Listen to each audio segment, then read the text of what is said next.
What's good, yo? Welcome back to the Playmakers Corner podcast. I'm your host for today and showrunner, Simon Villanos, aka Coach V, and I'm back here after a quick little break. Shout out to Kodey, who ran last week's episode 347. Go ahead and check it out. A very eventful one, a lot going down, and thank you so much for the support on that one. I think that's our most listened to recap episode so far this season, so there you go there. But we're gonna keep this thing rolling here. We got your week 6 2024 NAIA Women's Flag Football recap here. Got a handful of games, had some that got postponed and moved and whatnot, which is a shame for sure, but definitely some interesting games to watch as we go into the second half of the season here. And if anything, award races have been going on. Go ahead and check our social medias to see all the front runners and candidates that we have listed out for our awards. Now, those aren't finalists just yet. We'll release our finalists at the end of the season. The 4 that you could vote for each category: MVP, O-Point, D-Point, Freshman of the Year, and Coach of the Year as well, which we didn't post, but we will be picking a Coach of the Year. And then everyone on the podcast will be doing the best positions here, so best quarterback, running back, or I guess that's utility, receiver, rusher, linebacker, DB, all of that great stuff. We'll do that at the end of the season. And so, it's good to see and hear about what these great athletes are doing moving forward. But without further ado, let's go ahead and hop into the recaps here. All right, the first game we have for this week happened on March 19th.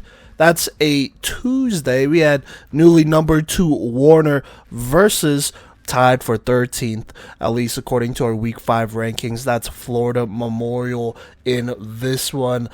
Warner going to Flomo for this game here. They beat them earlier on in the season, 34-14, pretty convincingly. I watched a little bit of this game. I didn't think it was going to be super close, and it wasn't here. To start, it was at the first half here. Shea Crooks, I believe, got a rushing touchdown to get on the board here. And then they just had a couple of drives. They had a drive or two here where they were just going for some deep shots that weren't exactly there. In fact, there was one throw that I thought was about to be picked off by Erica Johnson on a post route throw, but it wasn't, and they ended up punting it. Luckily for them, Florida Memorial has still not figured out their offense, so it really wasn't an issue. Warner would go ahead and score here at the end, at the very end of the first half here, as the seconds were winding down in the second quarter. I believe Shea Crooks, a quarterback, would go ahead and find Jessica Finley, the standout freshman and MVP candidate, to put them up 2 scores. In the second half, though, Warner really got moving here. It would start with a touchdown to the other freshman MVP candidate, Angeline Bunting. Found her on a big play on a nice deep route, the play before a touchdown, and then they just kind of threw it up to her in the back of the end zone there, and she mossed the safety, which was pretty big time. And so that put them up 19-0 at that point. And then I think this was really the dagger here in the third quarter with about, let's say, 3:15-ish to go here.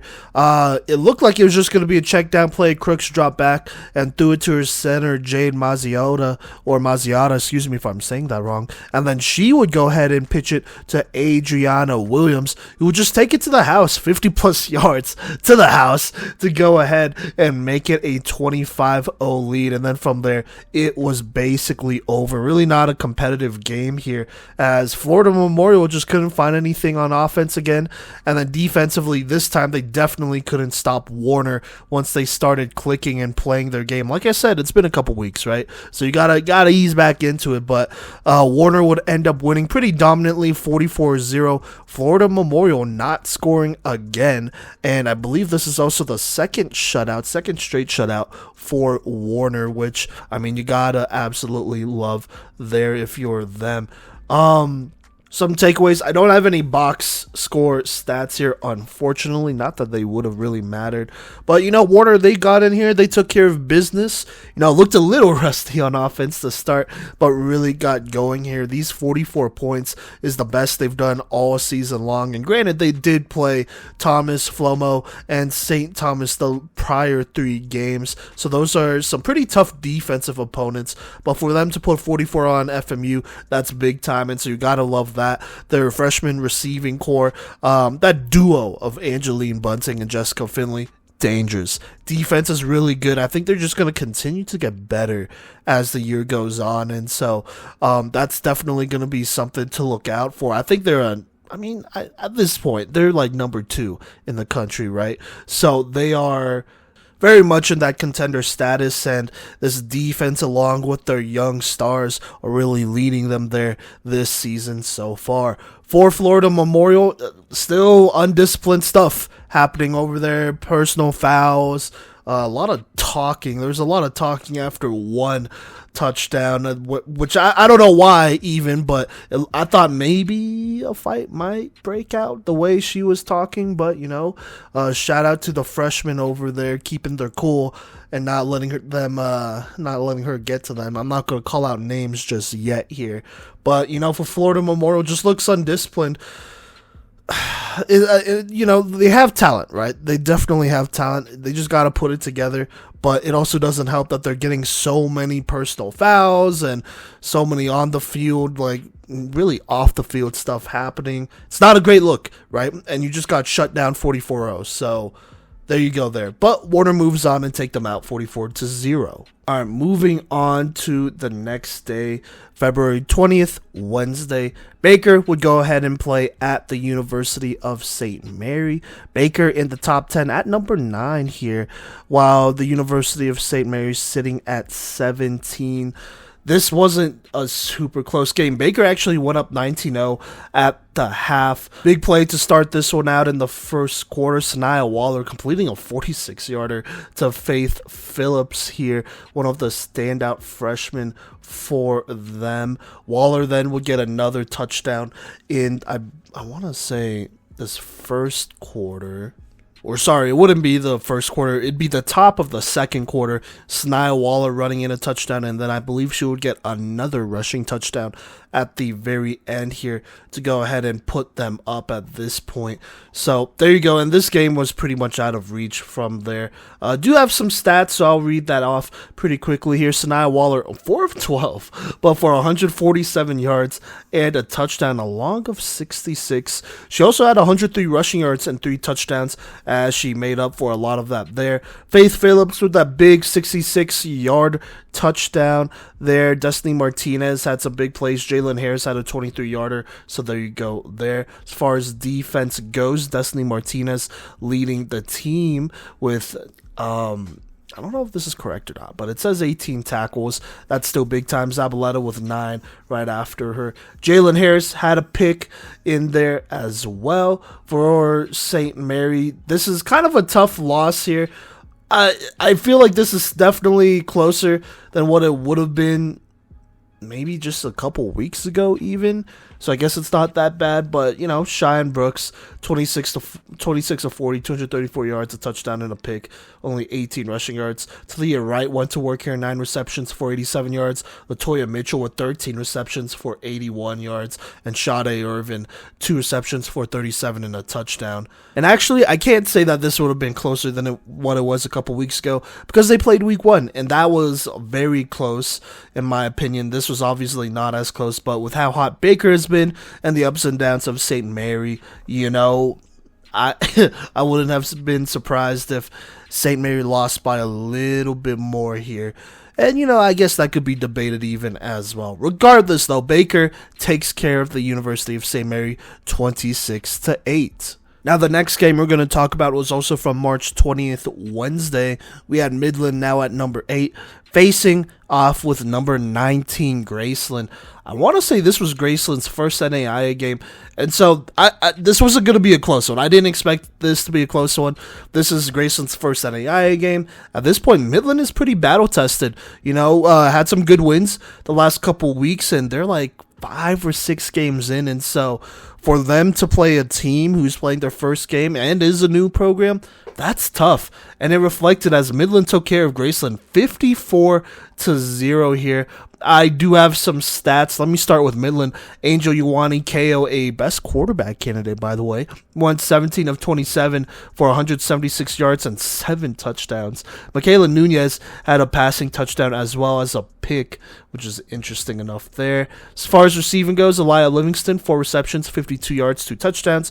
Alyssa Butler, 3 receptions, all went for touchdowns because she also had 3 touchdowns and 44 yards there. Michaela Nunez with 2 receptions for 21 yards and 2 touchdowns to add on as the offense did whatever they wanted. Defensively, have a couple picks here. Olivia Dominguez-Millsap with a pick. Aaliyah Livingston, best DB candidate, by the way, with a pick as well here. Michaela Nunez led the team with 6 tackles as she continues her great season. For Graceland, I mean, there's a lot that they got to put together, so I didn't really take too much stock in how they played here. Shyla Barrios is their quarterback, 113 of 27, 40 yards, 2 picks. She also had 37 rushing yards, which I feel like is very first year program to run the ball 17 times with their quarterback. So there you go there. As far as receiving goes, Grace Jensen, 3 receptions, 17. Tumila Sholi, 3 receptions, 12. And I think this is Kivia Pettis, 3 receptions, 8. Against an experienced team like Midland, that's a tough go. That's a tough first game. It's not even like they're like a top tier. I wouldn't say they're like a top tier contender in the country right now. Probably not, at least, but they are very close. And even then, that's still a really tough opponent. So not super high expectations. Midland took care of business. Graceland, I mean, they got their first game under their belt, which is important here. And they do have some solid numbers as well. So we'll see what happens to them moving forward. Hopefully Graceland could continue to learn and get better. All right, and then I believe this next game we're going to talk about is the last game from March 20th, Wednesday. It's Ottawa versus Cottey here. Ottawa coming off the worst weekend in program history, dropping 3 in a row to, granted some top tier opponents, but none of those games except for one was really close. So there you go there. Ottawa now sitting at 5. Cottey sitting at 18 here. Even then, this wasn't really a close game here. Ottawa won pretty handedly, bouncing back, winning 60-0. Got some stats for you, though. Madison Carrera, 9 of 14, 101 yards, 6 touchdowns. Marley Spielberg, the freshman, got in there, 8 of 13 for 116 yards, 2 touchdowns, so 1 pick. Also had a 27-yard rushing touchdown, so love seeing that. Jocelyn Camacho, 5 receptions, 58 yards, 2 touchdowns. Bailey Hodgins, 2 for 41 and a touchdown. Randria Gamble, Cynthia Holmes, Mandolin Scalisi, Addison Norsburn, and Marley Spielberg all also got receiving touchdowns. Defensively, they were led by Leilani Kamal, I want to say. 10 total tackles and a tackle for loss here. Suze Kaufman got in there for 3 tackles, but Alyssa Gillespie and Hannah Serquina with a sack each. Oh, and then, Abby Brown with 6 tackles and 2 picks and a breakup, still being productive for that defense. Just a slight note here, this probably doesn't mean anything, but no DJ Paris on these stats here, so there you go there. For Cottey, not like a million turnovers here, but still struggling a bit here. Maya Karula looks to get the start. I think she did get the start. Went 25 of 40, for 96 yards. Only took 2 sacks. Erica Roberts got in there, but she threw 2 interceptions, so there you go there. As far as rushing goes, Karula had 20 rushing yards on 7 attempts. Tamaya Squire, only 2 attempts for 4 yards here. Squire was pretty active in the receiving game, though. 7 receptions for 28 yards. Shamis Lee was 7 for 25. Kenzie Murdoch, 6 for 17, but no touchdowns for this team. Shamis Lee led with 5 tackles on the defensive side of the ball. Like I said, I didn't think this was going to be close, and this wasn't any disrespect to Cottey, but also for Ottawa, they really needed to bounce back, and that's exactly what they did. They played good football here and, put up the score that they really, they were going to anyways, right? For Cottey, No turnovers, which I think you could be pretty happy about. It's a very, very small, no turnovers from their starting quarterback. They did throw 2 interceptions, I should say that. But, it's a very small thing to be happy about, but I think you take those small victories and you move on here. So, there you go there. Ottawa wins 60-0. Okay, moving on to our lone Thursday game here from March 21st. There were supposed to be 2 games from Midland, but that got canceled or postponed. I don't know which one, but those were not played. That would have been Weber versus Midland and Warner versus Midland. So instead, we just had St. Thomas versus Reinhardt, which really wasn't a close game. St. Thomas went up 26-0 at half, and that was pretty much it. They'd win 26-0. So I got some box score stats to go over here real quick. Holly Near played a really sharp game in this one, going 12 of 15 for 132 yards and 3 touchdowns. Only 3 incompletions, though, in that one. Also had 9 rushing yards. As far as receiving goes, the freshman Cameron Campbell led them with 5 receptions for 52 yards and a touchdown. Deshaun Washington was right behind her with 2 receptions for 38 yards and a touchdown. Tyler Bryant with 2 receptions for 21. And then Leah Cruz had a reception for 1 touchdown in this. It also looks like Deshaun Washington had 2 picks, I want to say. One was a pick 6. So there you go. Defense playing really well for St. Thomas as well. Mayeli Keon with 5 tackles in this one. So there you go.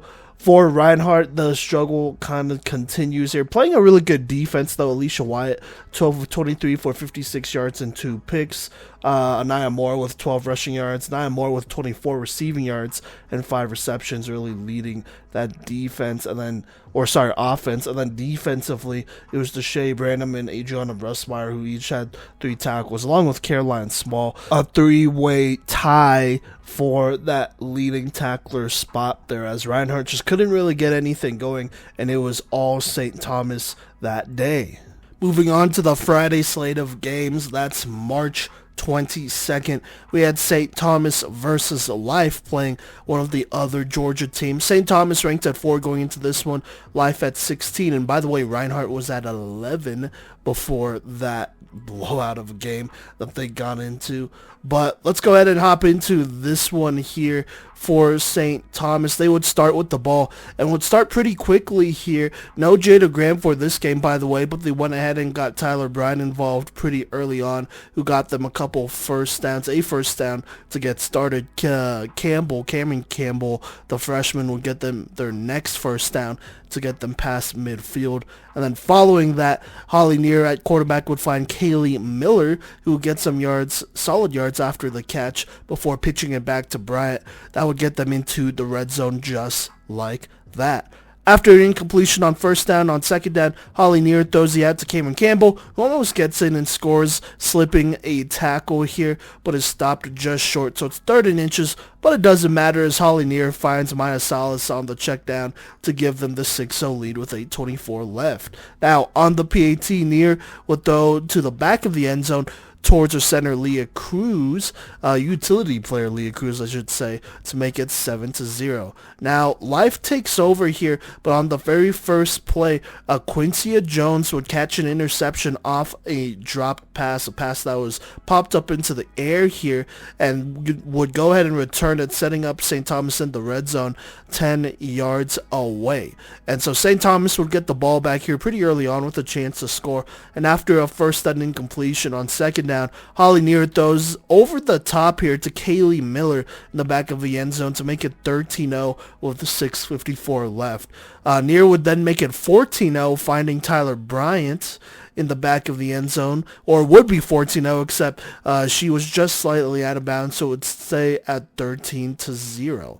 Now, Life would take over, but they would continue to struggle on offense against this very potent defense here. Almost another pick by Quincy Jones, but it was dropped there. Eventually, it would end up being a sack on 3rd down by Lanaya Leone that would force the 3 and out. And so St. Thomas takes over with the 1st and 12 approaching the red zone here. And here's what happens. On first down, Holly Neer finds Kayla Alvarez to make it 2nd and 1. She would then throw it to the flat to Kaylee Miller. That would give them a first down here in the red zone here. And then following that on first down, Holly Neer goes deep to Tyler Bryant, throwing a great pass towards the back of the end zone on the left side, and she would bring it in, diving for this one to make it 19-0. The PAT is no good, but by this point the game is basically over with 3:16 left in the first, and if that wasn't for sure the game sealer there, this next play would be the game sealer, as on the next drive, St. Thomas would get another interception from Quincy Jones, a pick 6 to make it 25-0 still in that first quarter here. Like I said, not close, as St. Thomas continues to roll here, winning 33-6 and taking care of business against the Young Life team. Now moving on, we have another game here, this time between Warner, who's currently ranked number 2, versus Point, who is ranked at 15 here. I didn't really expect this game to be a close one, and it wasn't. Warner would end up winning 60-0 here. Here's how it kind of went down. On the first drive, Warner would get all the way down the field here, and it would end with either, I couldn't quite see the jersey number, and the announcer didn't say anything for some reason, but it was a touchdown pass on a slant to either Jessica Finley or Anna Vincenzini. Either way, it was a tough physical catch to put them up 6-0, put them up a touchdown to start. Following that, they would stop Point, and Point would actually go for it here. I want to say still in their first quadrant, and they wouldn't get it, obviously, against a very experienced Warner team. And so Warner would start in the red zone, and what would happen is that Shay Crooks, at quarterback, would go ahead and drop back and just throw one up to Anna Vincenzini, and no one was going to stop her as she scores on a long touchdown to go ahead and put them up by 2 scores.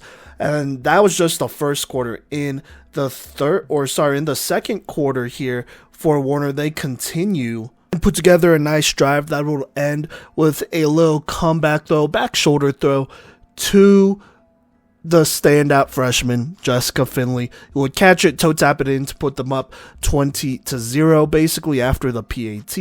And then they would go ahead and go up by 4 scores, finding Jade Mazziata here on the left side on, I think, a drag to go ahead and put them up by 4. And they never looked back as they beat a team that they should have there. Playing really good football, offense looked good, defense obviously looks really good against a very inexperienced team, as Warner continues to roll as they win 60-0 over Points. All right, let's go ahead and talk about Florida Memorial versus Life from March 22nd, Friday here. At the time of this one, Florida Memorial was currently tied at 13 in the country, Life at 16 in the country. To start, Florida Memorial will get on offense. Nothing would go down there. And so Life would take over with a 1st and 10. Just past midfield here with about 8:41 left. It was kind of an interesting 4th down decision. They weren't at midfield here. It was like 4th and 10. So I don't know why they went for it this early on in the game. But anyways, Kamaya Graveson at quarterback throws a slant to Michaela Morgan. That puts them in the red zone just like that, making it 1st and 18. Then they would go ahead and throw a double pass here. The pass would eventually be thrown to the standout freshman receiver, Alteria Gooch, from Jayla Wright. That makes it a solid 2nd and 6 situation. Then on 2nd down, Graves finds a wide open down the left sideline of Nia Brady to make it 6-0. Looking like just a bad defensive breakdown there. So there you go. Life getting on the board here. And then on the extra point, Kamaya Graves walks it in to make it 7-0. So Florida Memorial takes over with about 7:15 left here. But this drive doesn't start out great. First, there's an incompletion. On 2nd down, they do get a 1st down thanks to a pitch from Taimalu Santos to Alexis Nelson for a solid game, making it 1st and 17. But then there's a delay of game, making it 1st and 22. And then the drop is snapped, making it 2nd and 26. But they would make that up with a curl to Anisha Gibbs. Santos throwing this one makes a pretty physical catch. Good defense here to make it a solid 3rd and 17 situation. situation. Santos would then check it down to Jocelyn Nunez, who was stopped short here, but got some yards, so it's 4th and 11. And then once more, they're going for it. This is a very similar situation to what they were in literally the drive before that set up the life drive, but this time it works out for them. Santos throws the post route to Ronisha Gibbs, who rips off a huge gain right up the heart of the defense to go ahead and set up a nice 1st and 10 past the midfield, about a 20-yard gain here. Then right after that, Santos goes back to Gibbs, this time on a curl, who just makes one defender miss and then is gone to the house here. Just not great flag pulling by Life. I think they thought her flags fell off or something, but she basically just walked 20 yards into the end zone, or walked 20 plus yards into the end zone, I should say, to make this game a 7-6 lead. Now, there would be another delay of game, just taking too long getting the play here before the PAT.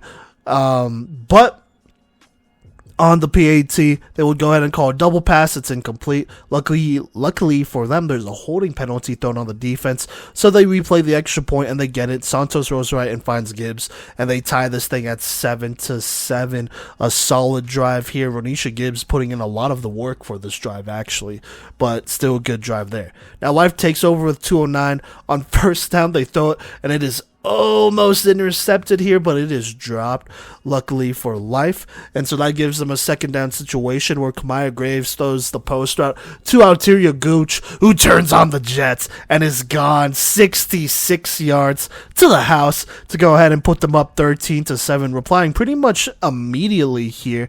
And then following that, Kamaya Graves, basically the same play they ran on the last PAT, just walks it in to make it a 14-7 lead here. So just a great play by Alteria Gooch and by Kamaya Graves, putting it on the money to get them the lead back. Now let's go ahead and fast forward into the second quarter. Florida Memorial would get a drive, but would stall out here. And so they would punt it back to Life, who takes over just past midfield with a 1st and 19 with 9:27 left in the second. And here's how this one goes down. First down, there would be a scramble for no gain. Second down would be an incomplete pass. But on third down, Graves scrambles right up the middle for a solid gain here. They didn't get all the yards for a first down, but made it a very manageable 4th and 7 on that 12-yard gain. Then on 4th down, Graves rolls right and finds Alteria Gooch free down the right sideline, who breaks loose and gives Life the 20-7 lead with 7:01 left here. Alteria Gooch having a great game here, just getting past this defense and just, using her speed.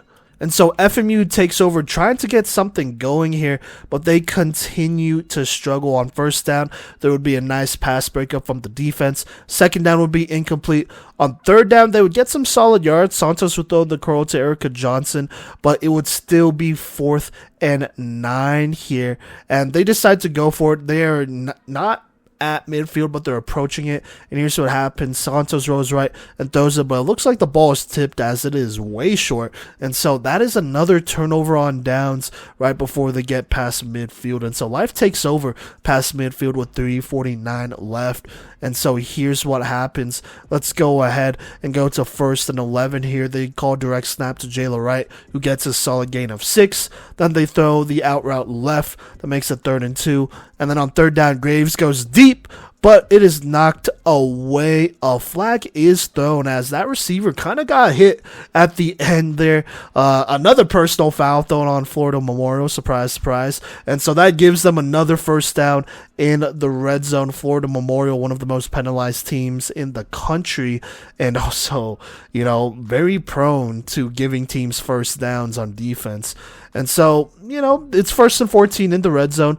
And on first down, Graves throws down the left sideline, but it's incomplete. But on 2nd and 14, Graves just absolutely rifles one right over the middle to Michaela Morgan, who kind of takes a little bit of a hit here, some contact, but she completes the pass. A great throw to put it right on the money to make it 26-7. And then on the PAT, they run literally the same play. Oh my God, it is literally the same play as the last 3 other PATs. So it's like the same 4 PAT plays, and they run it in to make it 27-7.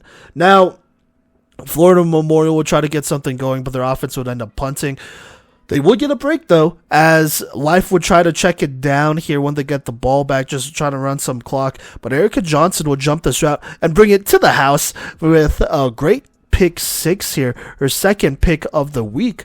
She's had a pick in every game Florida Memorial has played so far this week, and so that really got Florida Memorial back into this one, because it made it from a 27-7 game pretty much over to a 27-14 game going into half, which you gotta feel pretty good about. So there you go there. But let's go ahead and go to the third quarter here. Life with a chance to make it a 3-score game again. They get the first down to start this drive, and then later on 2nd and 11 here, Graves throws it to Ontario Gooch, just steadily feeding her here, and that makes it 3rd and 7. And on 3rd and 7, Graves makes kind of an ill-advised pass under pressure. She's getting pressured and just kind of throws it up there, and it is almost picked off by Vanessa Queen, but it is dropped. Just a little bit of a low pass. She had to slide for that one, so that is tough. But during this play, a personal foul would be called on Florida Memorial. So once again, this drive is extended. Another bad defensive penalty to make it 1st and 17 past midfield. Now, they would go ahead and run a play here. It would be a double pass here, and it looks like the blocker kind of gets blasted here as Florida Memorial is getting away with a little bit here. But they don't call anything. It's, incompletion. So there you go. On 2nd down, Graves runs left for a solid gain, so now it's 3rd and 12. Then on 3rd and 12, Graves fires the curl, but it is unfortunately dropped. And so now it's 4th and 12. They are past midfield here. 12 yards to go before they're in the red zone. And Life, interesting enough, decides to punt it. I don't know why they're doing that, but they are up 27-14. I guess you don't want to give them great field positioning, but the difference is like, I don't know, it's like 18 yards, which isn't a lot, I feel, compared to a 100-yard field. So there you go. And they punt it, and it's a touchback anyways. So they literally start like, I don't know, 18 yards from where they punted or where they were at. So there you go. But either way, Florida Memorial with the opportunity takes over with a 1st and 6 with 6:45. They would first throw a curl to Jocelyn Nunez, the center here, who would give them the first down. And then it would be 1st and 19. And then this is where things kind of went off the rails here. They would then drop back. Santos would go back to Nunez on the curl, and it's over the middle, mind you, so it's going to be contested, and this one was contested by Erin Rayford here, and she kind of got her arm stuck in a interesting spot there. She was obviously trying to go for the ball, trying to rip it out, but her arm got stuck and she wasn't able to, so as she was trying to remove it, I believe she must have bumped Nunez or something, who was already feeling some type of way, I guess, and Nunez just kind of sucker punches her in the face for no reason, and I don't know why she did that, but chaos then ensues as Rayford kind of like shoves her away, doesn't exactly punch her back, but just trying to get some separation, and then that results in 4 or 5 Florida Memorial players on the field, all shoving Rayford back, and then all of a sudden the Florida Memorial bench clears, and there's like no coach. Well, no, that's a lie. There are coaches in sight, but they are obviously on the sideline watching as their team runs onto the field. And not just their team, but managers in street clothes as well, who goes ahead and one of them puts their hands on Erin Rayford and like kind of pulls her away in a very interesting, aggressive way, which I don't know about that one, but I don't like that. You could see one assistant coach walks onto the field here to grab a player. I think maybe it was Nunez. But other than that, the entire coaching staff is on the sideline here, watching as basically the entire FMU team is on the field. And, they got to go grab order. Eventually, Life, they send an assistant out there, and I want to say one of their trainers, to try to calm down Rayford, but she is very upset, rightfully so, as it felt like she was getting jumped for no reason, in my opinion, as I felt like she was going for the ball, her hand got stuck, she was trying to pull it away, and you could also see her readjusting her hand to pull her flag, but as she was readjusting to pull her flag, she just gets punched, and she ate that too, by the way, and so that happened, and then the whole team comes out. It's a mess, and This is very much just an embodiment of Florida Memorial season, and it's an embarrassment, to be completely honest with you. And here's what happens. Jocelyn Nunez, I believe, gets kicked out. I don't believe Rayford gets kicked out. I thought I saw her literally on that next play there. But interesting enough, Florida Memorial is not only not penalized, even though they should be, but they are given nearly a first down past midfield. Now, if you started the fight and then your whole bench clears, wow, in what world would you get a first down past midfield?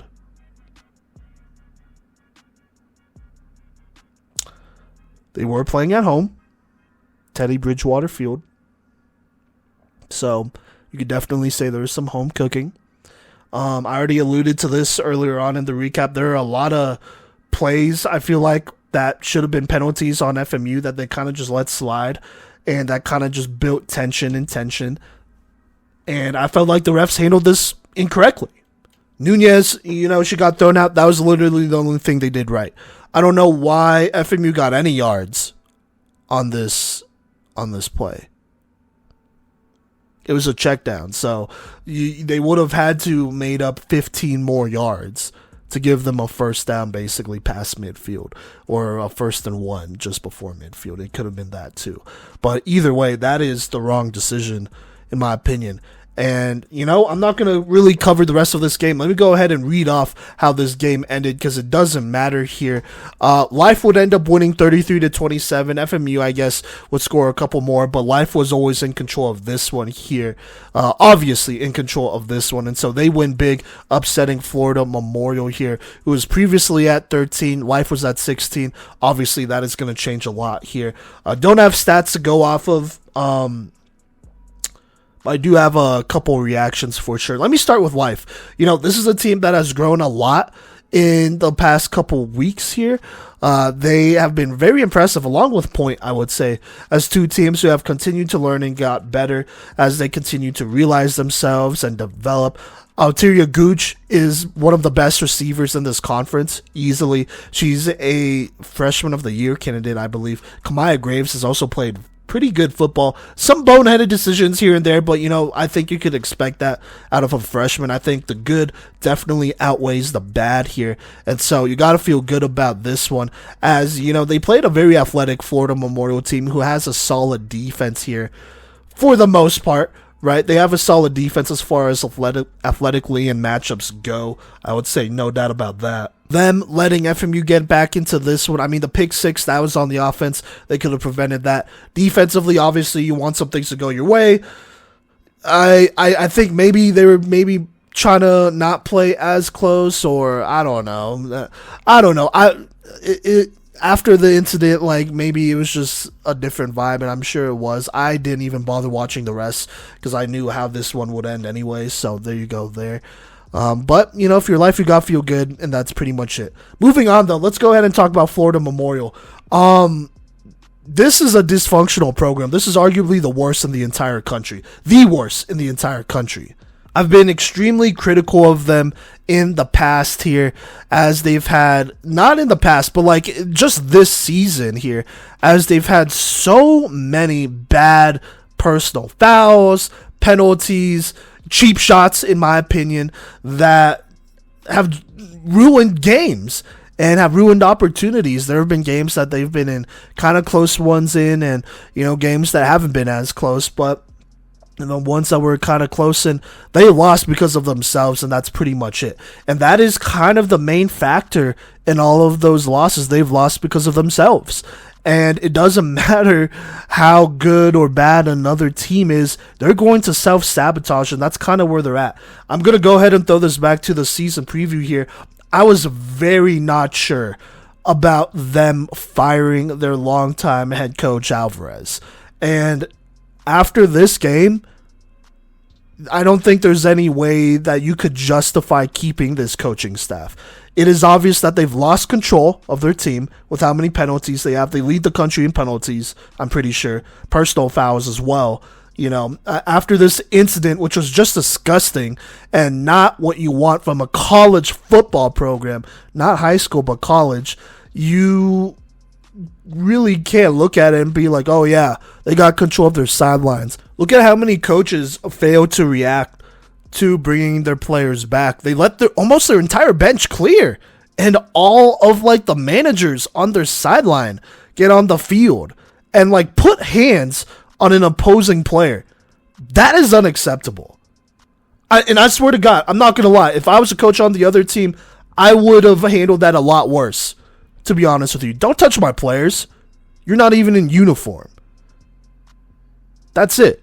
And that's unacceptable. It's disgusting. It's unprofessional. They've lost the team. This is a team that is going to continue to self-sabotage. It's a shame because they have so much talent. Erica Johnson, Deja Fanning, got to give them their flowers. Taimalu Santos has come a long way as well. But this is a team that has just not been disciplined at all.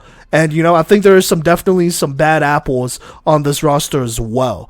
And I'm going to go ahead and call out a name, Jocelyn Nunez. She was talking a lot of smack in that Warden game as well. I feel like this was kind of maybe bound to happen. They're on this trajectory. I don't want to make assumptions about what's going on in her life and whatnot, but that is definitely a player that needs to be suspended the next game, if not really realistically for the rest of the season.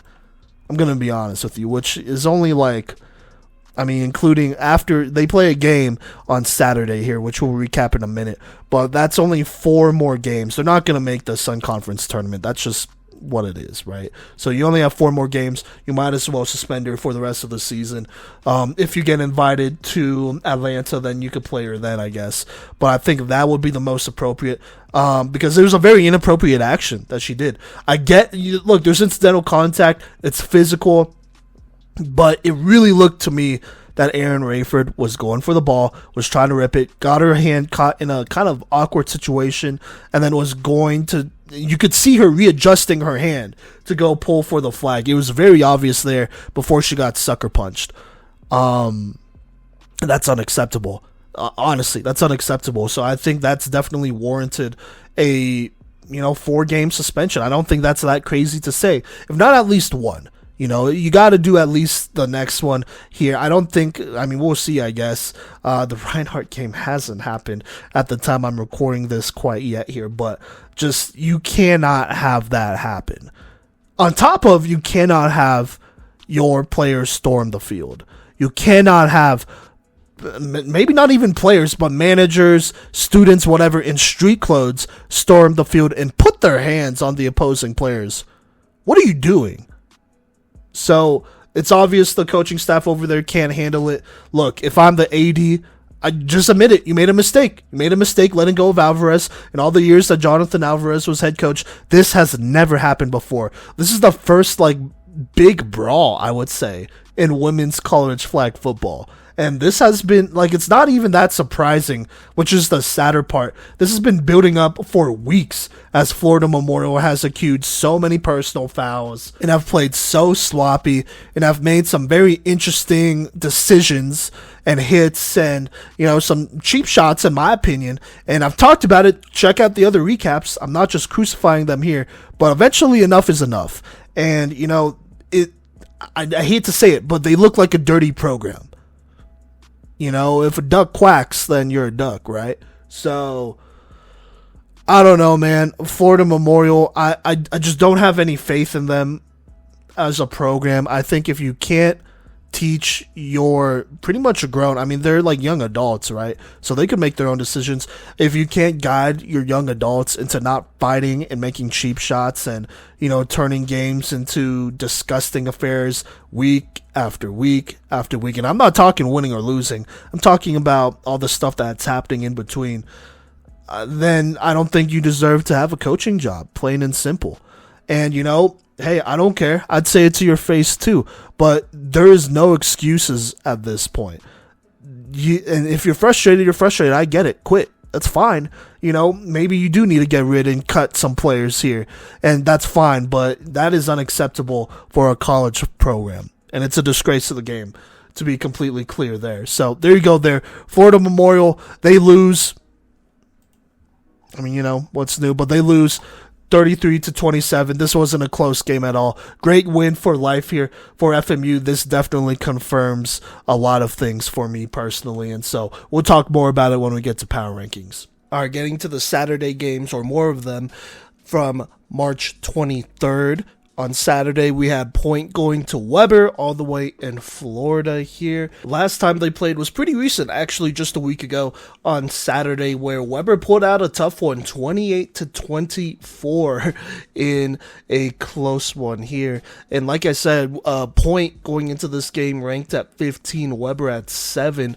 But, you know, considering the difference in ranks and how, or I guess considering how close the last game was, I don't think it really reflects in the ranks here, or at least going into this game it didn't. But let's go ahead and hop into this one real quick here. Weber would start with the ball, and they would put together a pretty nice drive. Sam Wilson on top of it, finding Jasmine Henry a couple of times to give them some key first down. She would also find Zoe Mello on a key slant to get them past midfield on a big time play there. And so that brings us to a 1st and 5 pass to midfield. Wilson throws the quick hitter to Riley Bolser, who evades a couple defenders before putting them in the red zone here on a pretty nice gain. They're on the 2-yard line after this one. It was a really quick throw, and Bolser did the rest, almost scoring here. And on 1st and 2, Sam Wilson goes ahead and takes care of business. She just scrambles right and scores to make it 6-0. On the extra point, Wilson throws it to Caitlin Sigmundy on the out route to make it 7-0 pretty early on. Now, Point, they would go ahead and get started here on offense, and it would start with Maddie Montz at quarterback. She would scramble around before finding Leah Prather, her center, to go ahead and make it a nice 1st and 10 situation. Let's fast forward a couple plays. Let's go to 2nd and 8 here. Montz goes over the middle, but the route is jumped by Riley Bolser here.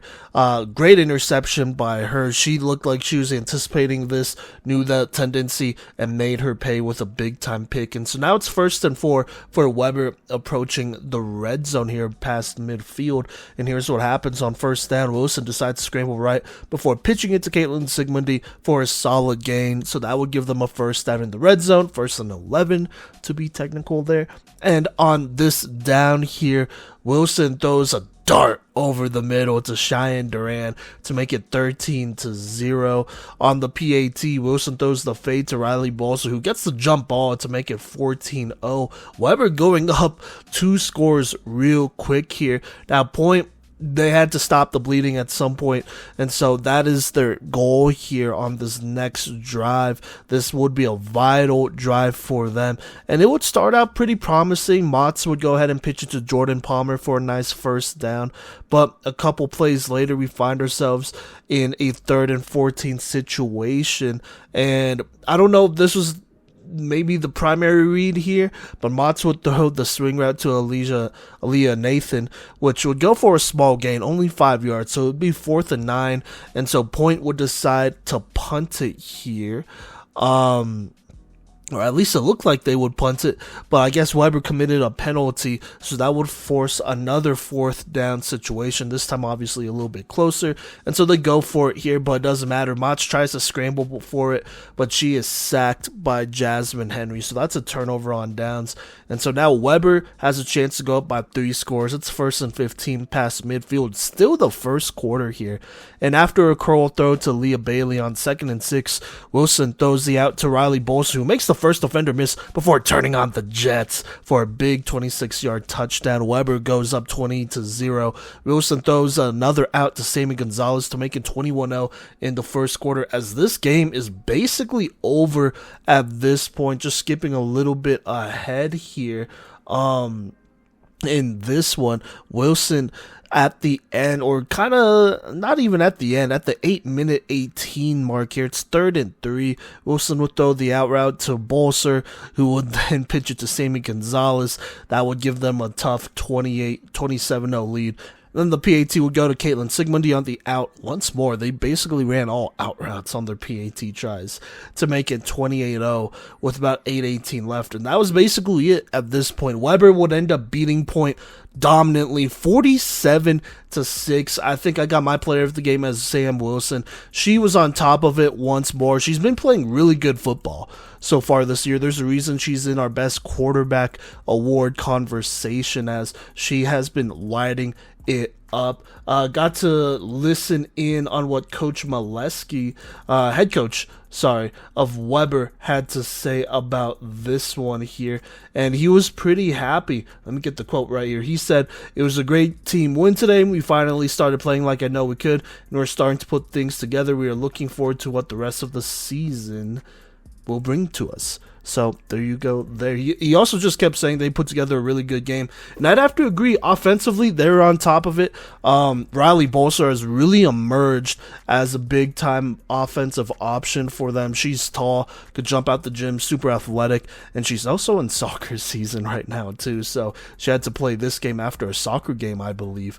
And to have a threat like that, that's big time. You also have reliable options like Caitlin Sigmundy, Jasmine Henry as well, who are going to go ahead and do their job. Sammy Gonzalez too. So there you go there.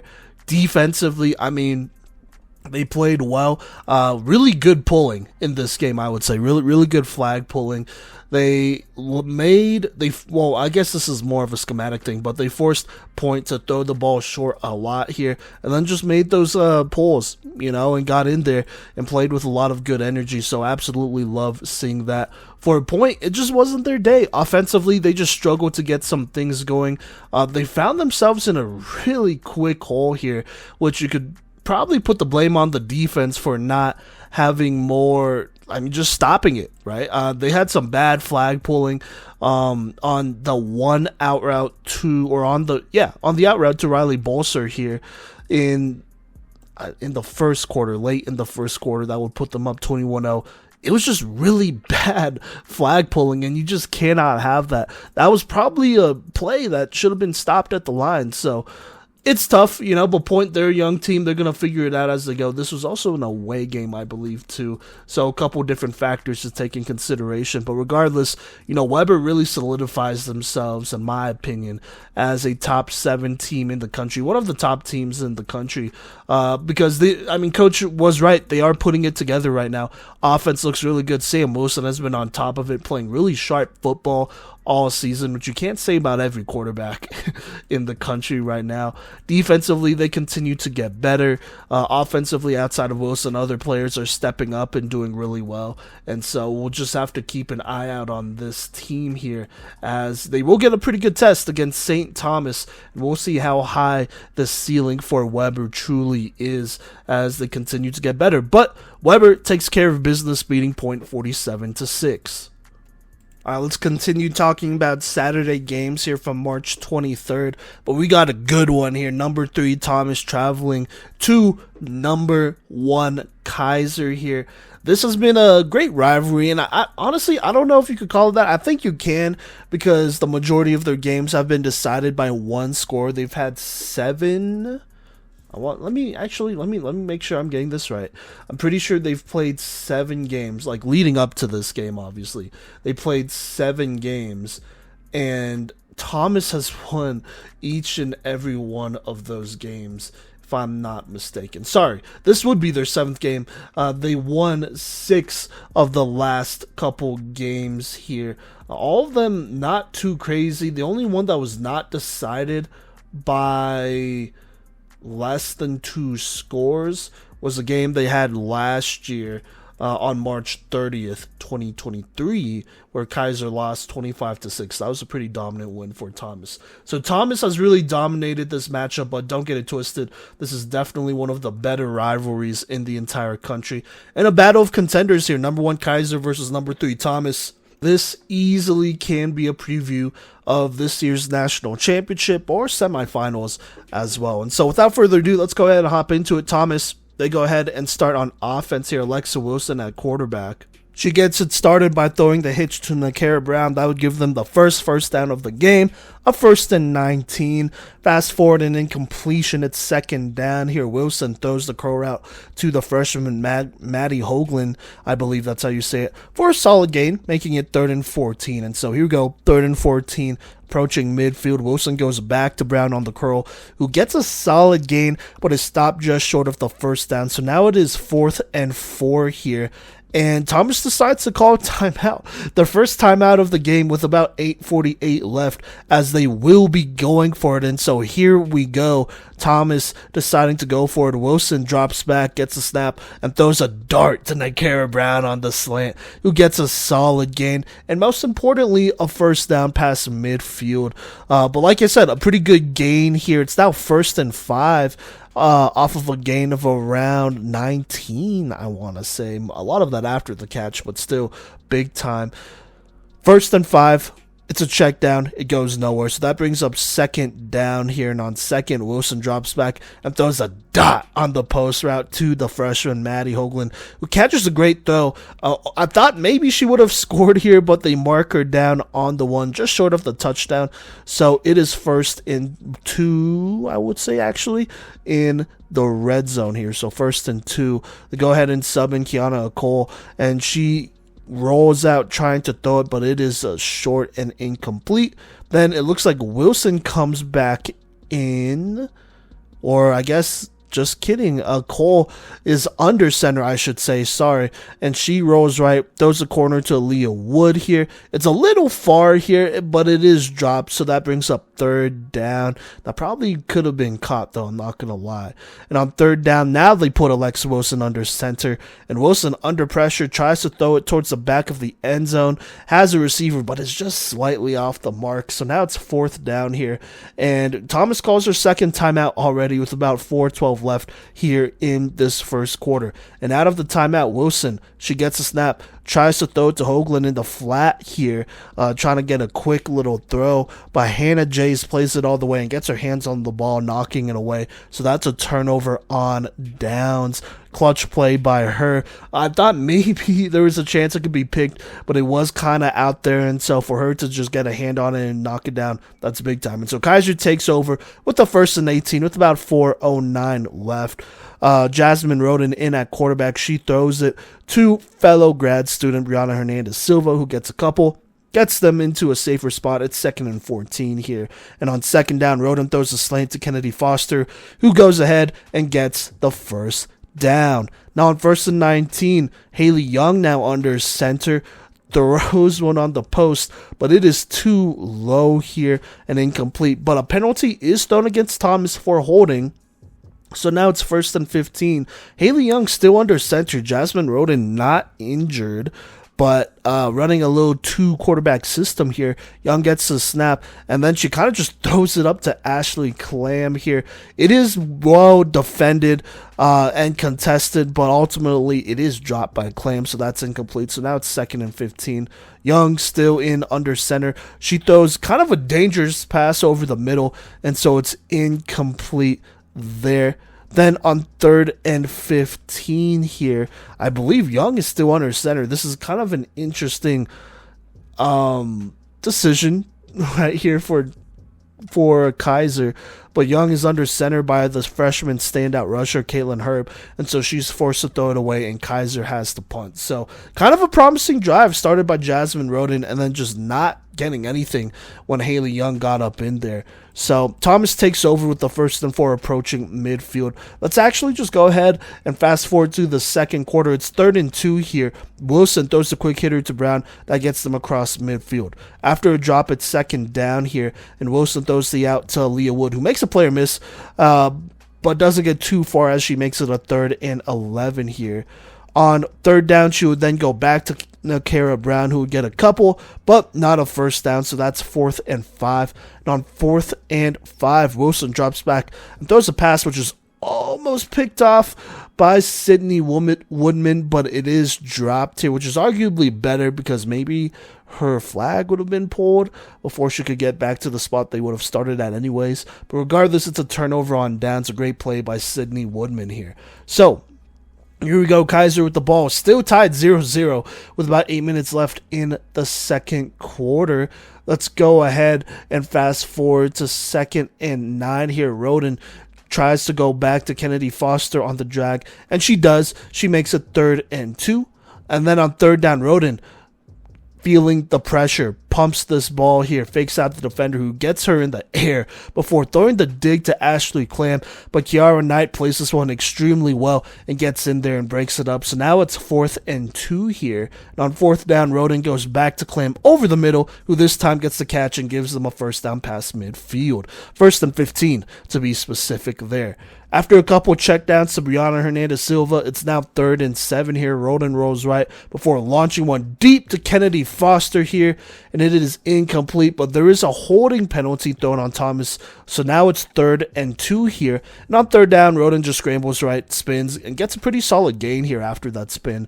So there you go there, but gets them in the red zone, and most importantly, giving them a first down here, a 1st and 10. And on 1st and 10, Roden tries to throw a slant, but it is slightly behind and almost picked actually, but it is dropped, so it's incomplete. So that brings up 2nd down, and on 2nd, Roden throws a slant. This time it's on the money to Chloe Griffin, who gets in there and makes it 6-0 with about 2 minutes and 1 second left, just before the 2-minute warning. On the PAT here, Roden finds Brenna Ramirez, but there's a penalty, I want to say, on Thomas. And by the way, she aimed for Brenna Ramirez. It was incomplete there. And so that penalty would give them another chance at this. Keiser would call their first timeout before doing it, but it wouldn't matter as Roden would end up throwing an incompletion here. Still, though, Keiser taking an important 6-0 lead. Now, Thomas would take over with about 2 minutes left here, a chance to get on the board and tie up this game, especially with Keiser not getting that PAT. And let's go to a 2nd and 6. Let's go to a 2nd and 1 situation. Wilson throws the hitch to Brown, who would give them the first down, of 1st and 15 to be exact. So there you go there. Following that, Wilson would go to Kiana Cole, who would get a solid gain, making it 2nd and 6. Then Wilson throws the curl left to Giselle Jones. That would give them a first down past midfield, just barely, but a 1st and 20 regardless as they are moving. Wilson, keeping it simple, checks it down to Margarita Pena, who stopped for a short gain of about 3. Thomas calls their last time out at this point with about 40 seconds left here. And then out of the timeout, Wilson throws the quick hitch to Giselle Jones, who gets out of bounds, so now it's 3rd and 13 with 36 seconds left. And on 3rd down, Wilson gets the snap. Under pressure, is forced to throw it away, So now it is 4th and 13 here. Good job by this defense of Keiser. Now on 4th and 13, Thomas really needing this one to extend this drive and give them their best chance at scoring here. Wilson gets a snap and throws the wheel route to Aaliyah Wood and makes a beautiful throw here, only surpassed by an even better catch. It feels like an all-hands extension over the shoulder dive and catch by Aaliyah Wood to give them the first down on 1st and 20 here. They go ahead and hurry to the line and throw an incompletion to stop the clock. So now it's 2nd and 20, but a big play by Aaliyah Wood and Alexa Wilson to go ahead and get them in the red zone here. But anyways, on 2nd down, Wilson takes a shot into the end zone, but it is slightly overthrown there. It's also well defended, so I don't know if it would have been completed anyways. So that brings up 3rd and 20 with about 12 seconds left. And here's what happens. Wilson gets a snap, and she tries to throw it up the seam for a minute. It looks like it's going to be there.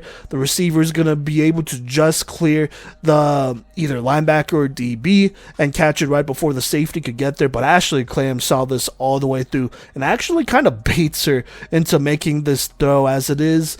There is a little bit of air on it, and so she picks it off, and it's off to the races here.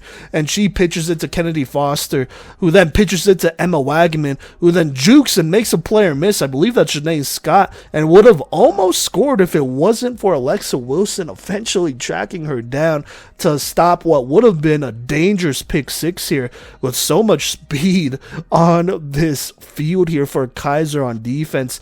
That was a dangerous play to make, but you know, it didn't happen, right? They weren't able to score pick six, but still Thomas was not able to get on the board, which is tough as well. I felt like this was the right look Maybe if she put it more on a line drive or threw it earlier, it would have been there, but I feel like Ashley Clam was going to be able to jump this regardless of what play was called here. And that's a benefit of having like a 5'10 safety, which is pretty tall for this squad. So there you go there. But Keiser with a lot of momentum, it feels. They take over to start this third quarter, but they are not able to get anything going. They would get a first down here to start. It would be a check down to Brianna Hernandez Silva, who would beat Janae Scott to the edge. But from then, a really tough penalty would go ahead and make it a 2nd and 18 after they would get some solid yards on first down. And so they would never really be able to recover from that, and Keiser would punt. I think it's also worth saying that this drive kind of just fell off from the beginning. They were definitely intent on trying to knock out Thomas pretty quickly here. Roden took some deep shots, but they were extremely well defended by both Kiara Knight and NAIA Women, and so they just weren't there, and it kind of messed up the rhythm a little bit. They were lucky to have Brianna Hernandez Silva get them a first down to extend this thing, but then the penalty happened, and that really killed this drive. Now, Thomas, they would take over 1st and 1, just short of the 20 here. Wilson throws the quick curl to Aaliyah Wood, who will make it a 1st and 16. But following that, Alexa Wilson drops back and tries to throw this post route, but it is extremely well covered, and it is picked off by Sydney Woodman here. And so Keiser takes over with a chance to go up 2 scores with a couple minutes left in the third quarter. It's 1st and 16 in the red zone. 7 minutes, left in this third quarter. And here's what happens on first. Roden throws the drag to Rodriguez. She makes it 2nd and 6, a nice gain of about 10. On 2nd down, there's a drop, and then on 3rd down, Roden gets a snap, and she is sacked by Caitlin Herb here, just not able to get the ball off. So now it's 4th and 16 here. They have to put one in the end zone, and that's what happens here. Roden drops back, throws the seam up to Brenna Ramirez, but there are way too many defenders there for this to be incomplete, or for this to be complete. And so they knock it down, making it incomplete. Obviously, you don't want to pick it off and then not be able to get some of those yards back. So it's a turnover on downs, as that turnover by Thomas would not matter as much as far as points go. Keiser wasn't able to, convert here, but there was a change made at quarterback, interesting enough. Tara Lorente, the freshman, hopefully I'm saying that right, is subbed in at quarterback. Alexa Wilson obviously does not seem to be hurt, as you could see her on the sideline throwing and walking around and whatnot. And so here we go, freshman in at quarterback. Lorente throws it to Nakara Brown on the curl. That gets them started with a first down, a 1st and 17. Following that, she throws it to Jones, who makes it 2nd and 6. Then there's an overthrow. That sets up 3rd and 6 here. But on 3rd down, Lorente finds Nakara Brown here, who kind of has to come back for this one. It's a little short, but Brown comes back, gets it, and reaches out for a first down past the midfield here. So now it's 1st and 16 as Thomas is rolling once more. Lorente throws it to Jones, who makes it 2nd and 9. Then gets it to Brown, who only gets 1 yard, makes it 3rd and 8. And then on 3rd and 8 here, Lorente tries to make the throw to Giselle Jones, but Sydney Woodman jumps this route and almost picks it off, which would have given her another pick, but instead it goes for an incompletion. And so let's go ahead and go to the top of the fourth quarter. It is 4th and 8. Thomas is past midfield here, 8 yards away from the red zone. Lorente still at quarterback.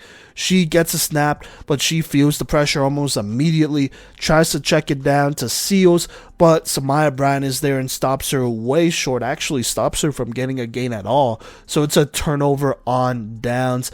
That pass deflection by Woodman would be huge to keep it at 3rd and 8 here instead of something longer, and then great flag pulling by Samaya Bryan. And so Keiser takes over at the top of the quarter here, and they're just trying to drive down the field, ideally get a touchdown. And so the drive starts with an incompletion. Then on 2nd down, they go ahead. Roden goes ahead and finds Rodriguez to make it 3rd and 9. Then she throws the quick drag back to Rodriguez. Now it's 4th and 3. They're going for it here. And on 4th down here, Roden threads the needle, finding Ashley Clam, who makes an all-hands catch here. A really tough out-route catch, but gives them a tough first down, making it 1st and 18, extending this drive and using up more of that time on the clock. So here we go, 1st and 18. Roden throws kind of a dangerous pass on the post intended for Chloe Griffin, but Janae Scott jumps this route and almost picks it off here. So another tough decision here, but now it's 2nd and 18. She goes back to throwing the drag to Rodriguez, who gets a couple. That makes it 3rd and 13 after a 5-yard gain. On 3rd down, Roden tries to throw the post to Foster, but is just slightly off the mark. So now it's 4th down here. They're going for it, still looking for kind of a knockout punch here.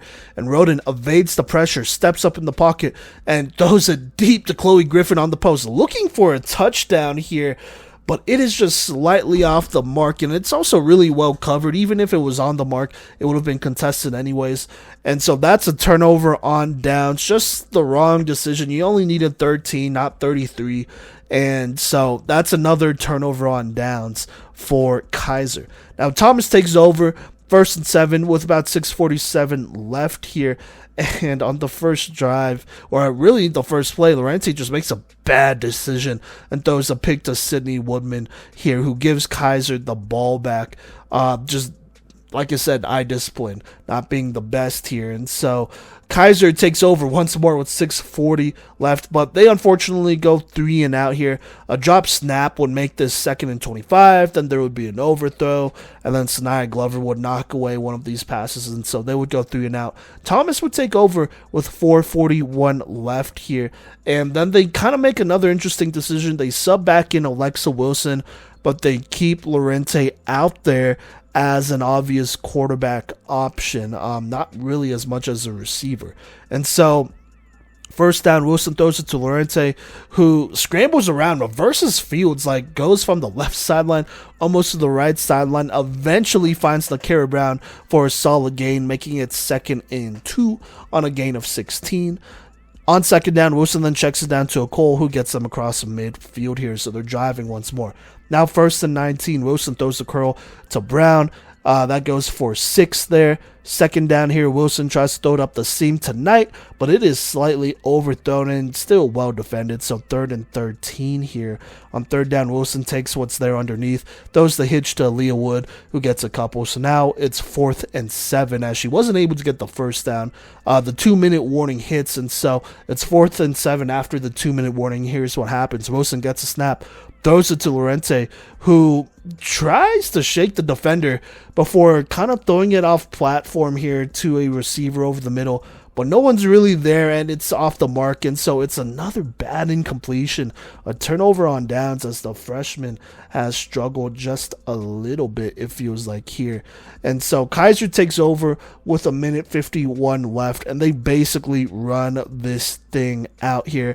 Roden would find Kennedy Foster on a dig route on 3rd and 5 to really put this thing away, and that would be it, as Keiser, for the first time in program history, defeats Thomas, winning 6-0, breaking, like I said, a 6-game win streak here. Player of the game, in my opinion, has to be Sydney Woodman, who had 6 tackles, 2 picks here, was really key in stopping Thomas, as she had a pick in the 3rd and 4th quarter and had multiple, like, just very key pass deflections and breakups, and was a good tackler out there. And so easily player of the game. She really kept Keiser in this one and sealed the deal for them, honestly, when all was said and done. Got a couple of stats here. Let's start with Keiser. Jasmine Roden, 18 of 22, 117 yards and a touchdown. Also had about 19 rushing yards. Kennedy Foster was their lead receiver as far as yards go, 4 receptions for 37. Brianna Hernandez Silva,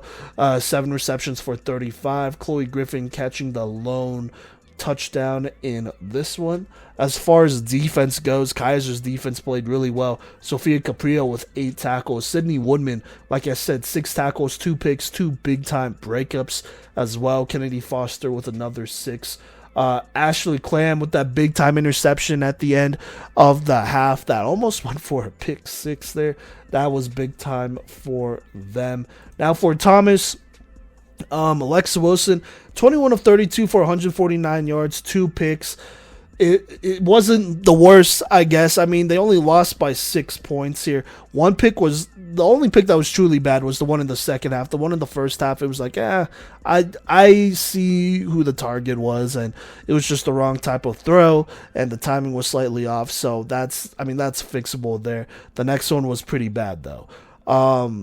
So there you go. Now Terry Lorente got in there. She was not as bad, 7 of 11 for 46 yards and a pick, but it definitely looked like she was a freshman out there. There wasn't anything she did that I didn't feel like Alexa Wilson couldn't have done. So there you go.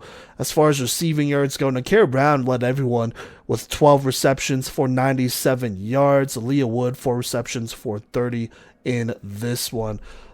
Defensively for Thomas, Janae Scott co-led with 5 tackles. Nakira Brown with 5 tackles. Caitlin Herb had 2 sacks in this one, playing really good football. No interceptions for them. And so let's go ahead and talk about this one here. So Keiser, I thought they played a good game. Not their best game by far, though. I think offensively, they really were looking for some of those deep shots. And they have the talent to do so, but it's just not the highest percentage of plays, really, when it comes to playing as talented a defense as Thomas. I think, they were slightly misfortunate in the way that none of those deep shots really hit. But, eventually they will, though. And I also think, just as far as, Jasmine Roden goes, I thought she played a solid game. I think there were some drives where it's like, hey, you got to take what's there. You got to keep this, drive going, and you got to try to get points to get as close as you can before trying to, take your shot and trying to score a touchdown. And so, I get it. I mean, you want to beat these girls over there. You want to get a clutch, hype home win. I believe this was their season opener, I want to say, too. And you just, you played a little out of your element at times, but at the end of the day, she started strong and she ended strong, and that's what matters, and that's what makes her one of the best quarterbacks in the country, and honestly, probably the lead MVP candidate at this point. So there you go there. Offensively, they were fine. Defensively, they were so good. This defense is one that is extremely experienced, has so much talent across the board here, but is just super smart. They all played really good football, and this is easily, if not, a top 2 defense, the top one in the entire country, to be completely honest with you. And so loved that. This Keiser team, they should feel good about it. Offensively, next game, I think they're going to click a little bit more, and that's going to go a long way for them. For Thomas, this wasn't a bad game. They only lost 6-0. I think defensively, they did a solid job there. They were tested deep, and if there's any team that knows how to play that medium to deep, those medium to deep routes really well, it's Thomas. And there were just multiple plays where Kiara Knight got in there and played physical and got a hand in there and broke it up. Same with Aaliyah Wood, same with Nakira Brown. Sanaya Glover also got in there and played really well and got a key deflection. So this defense is good, and they've always been good. Caitlin Herb continues to go on her tear. Offensively, I just watching at the time, and I'm not the coach, and Coach Palmer's a great coach and whatnot, and she is probably one of the best ones in the entire country, but it did kind of feel like that maybe it was a little bit of an emotional decision subbing out Alexa Wilson. Maybe a little bit. Now, I don't know what happened. Maybe Wilson said something that deserved her getting benched or whatever. I don't know the story there, but I do know that you got to go with your experienced quarterback in these tough games, especially considering that the game plan for Lorente was not that much more different from Wilson's game plan. Usually, I don't know, maybe if you wanted to try out a freshman, you'd run them a little bit more or have them be a little bit more mobile, run some different schemes. But, she made all the same decisions Wilson did for the most part, both good and bad, by the way. And it just didn't work out. Now, I get, maybe wanting to get something new in there and get this win, but it just didn't look good. They tried that 2 quarterback system, and it just wasn't quite there. Obviously, it's against a very good Keiser team, but it just wasn't quite there. That's obviously something they got to work on in order to get over the hump next. But offensively, it wasn't like they were stagnant either, just going 3 and out. They consistently got across midfield, I feel, but just couldn't. I don't know, they just couldn't get up in there. They couldn't get into the red zone. I don't think they had a red zone trip at all. Sorry, they had one red zone trip at the very beginning of the game, and then they got past midfield a couple of times, but they just couldn't put it together on offense. And so I think, everyone has bad days. It happens. I'd be interested in seeing how they move forward at the quarterback position. But at least in my mind, there's no doubt that it should probably be Alexa Wilson as far as a talent experience standpoint goes right now. Like I said, I don't know what's going on behind the scenes and whatnot.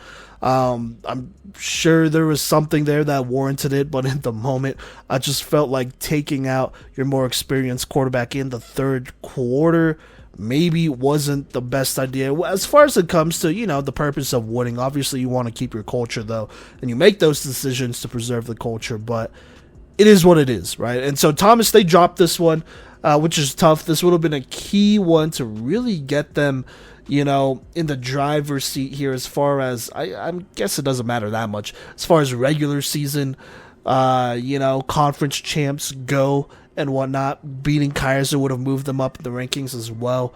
But instead they lose. Kind of a close one here, 6-0. Keiser beating Thomas 6-0. So it's not too bad. We'll talk about that more here on the power rankings in a couple segments. What is up, y'all? Gino here with the Playmakers Corner podcast, and it is time to give y'all a recap of some Sun Conference action that went down this past Saturday with the hosting 13th ranked Florida Memorial Lions facing off against the 11 PMC ranked Reinhardt Eagles this past Saturday, March 24th. The FMU Lions are still looking for that first win of the season, while the Eagles are still trying to get back in the win column as they came into this game on a losing streak that goes all the way back to week 2. With both teams hungry for a win, let's go ahead and see how this game shook out. Starting off in the first quarter here, it is Florida Memorial starting off with the ball, 1st and 6. The first pass of the game is incomplete from the QB, sorry if I butcher this, Temiles Santos, followed by a rollout pass to the left that is caught by Vanessa Queen for a first down.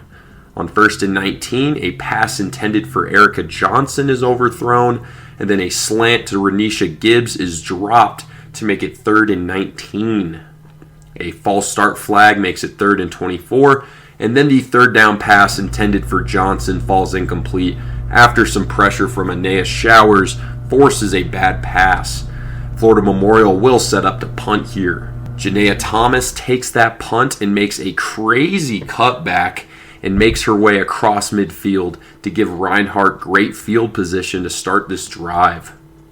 On 1st and 10, the pass from Elisa Wyatt is complete to Deshae Branham for a 9-yard gain.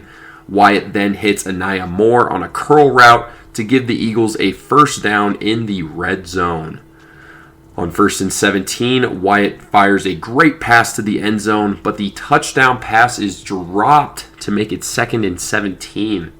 On 3rd down, Elisa Wyatt tries to throw it in a tight window, but the pass is picked off by Renisha Gibbs as she takes that for a big gain to give the FMU Lions the ball back with 4:26 left here in the first quarter. It is 1st and 9 for the Lions in their own territory following the interception. A pitch outside right to Amelia Smith is stopped by Deshae Branham at the line of scrimmage to make it 2nd and 9, and then a dangerous pass on 2nd down is broken up by Branham, and then a check down pass to the halfback Alexis Nelson goes for a few yards, and it is now 4th and 4 for FMU. They decide to go for it here, and on 4th down, Santos immediately finds Renisha Gibbs on a quick hitter, and that gives FMU a first down across midfield. 1st and 18 now for FMU as Santos' pass goes to Erica Johnson on the slant for 5 yards.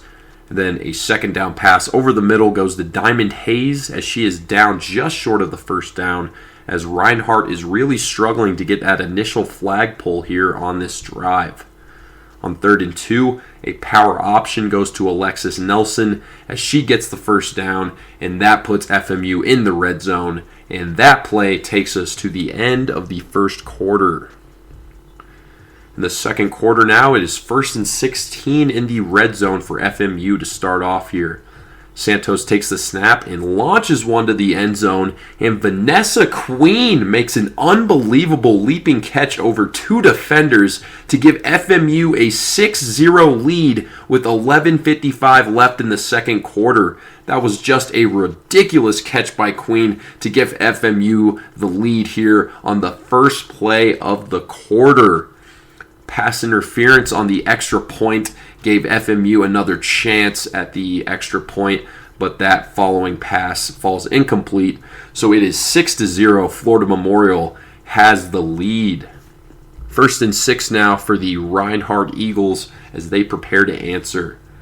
Alicia Wyatt's first pass is a heater, but it's overthrown. And then on 2nd down, it is a pitch to NAIA Showers, and that gives the Eagles a first down. It's 1st and 20, and the pass is overthrown, and that is followed by a 2nd down pass, and it is a check down to Showers as she cuts back and pitches it to Deshae Branham for a big gain near midfield. And there was a great block from Kalia Wimbush there as well. And then a bad snap on 3rd down puts Reinhardt back several yards as they are forced to punt here on this drive. 1st and 12 for the FMU Lions in their own territory to start their drive following the punt. A check down pass to Alexis Nelson is stopped by Deshae Branham at the line of scrimmage, and then a pass to the sideline intended for Erica Johnson is overthrown to make it 3rd and 11. Following that incompletion, it is a timeout by Florida Memorial to avoid a delay of game with 5:57 left in the half. And then the pass following the timeout is dropped along the sideline as FMU prepares to punt. Deshae Branham takes the punt for a few yards to make it 1st and 15 in Eagle territory to start the drive with 4:40 left in the half.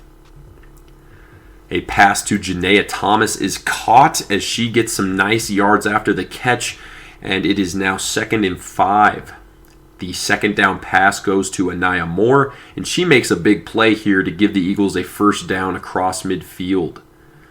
1st and 15 here for Reinhardt as Alicia Wyatt hits Jada Vick along the sideline for a nice gain near the first down. 2nd and 3 for Reinhardt.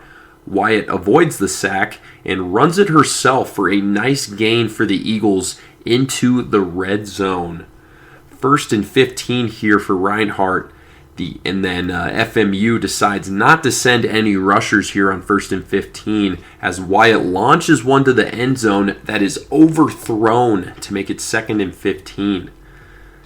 On the next play, FMU still decides not to rush anyone again as Wyatt surveys and decides not to hit the multiple checkdowns in front of her as she just runs it for 6 yards instead. And then it is a timeout, Reinhardt, with 1:19 left in the half. 3rd and 9 here for the Eagles following the timeout as Wyatt nails Jada Vick as she is just barely short of the goal line here as Reinhardt calls another timeout with 56 seconds left here in the half. Following the timeout, it's 4th and 1 for the Eagles as Wyatt takes the snap and tries to pitch it, but Amelia Smith tracks down Janaea Thomas behind the line of scrimmage for a turnover on downs. What a play by Smith in the FMU defense. It is 1st and 6 here for FMU following that big play. A pitch to Alexis Nelson goes for a yard, and then a jump ball over the middle is caught by Erica Johnson for an amazing play over 2 defenders for a nice gain.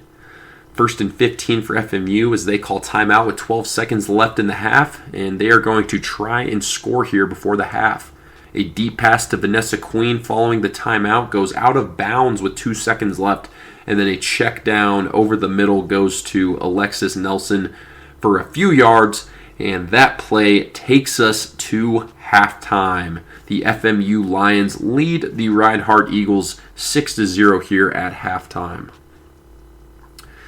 Heading into the second half, it is 1st and 6 for Reinhardt to start off the third quarter as they prepare to try and get their first points on the board here.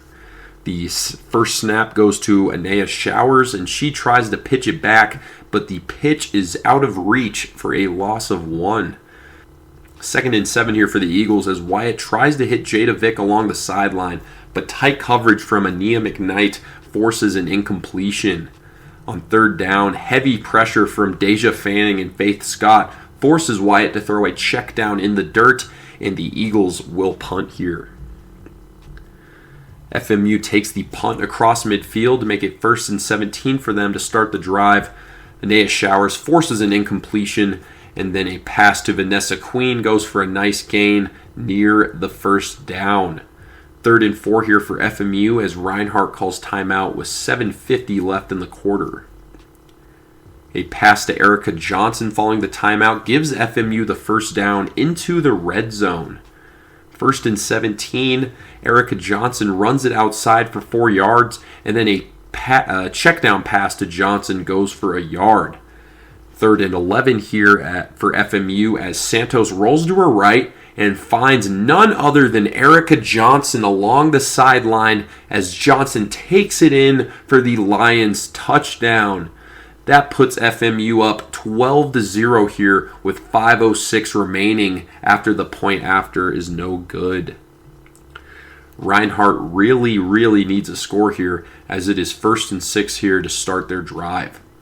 A dangerous pass over the middle is incomplete after Vanessa Queen and Erica Johnson completely smothered the receiver. Then on 2nd and 6, the pass goes to Janaea Thomas near the sideline, and she cuts back but is unable to get the first. 3rd and short here for the Eagles as they call timeout with 3:45 left in the quarter. Following the timeout, Amelia Smith picks off the pass and she takes it in for the pick 6. And that puts FMU up 18-0. I actually only caught the end of this play since the Sun Network has no idea how to time their commercial breaks, but that's neither here nor there. Florida Memorial leads 18-0 with 3:30 left in the third quarter.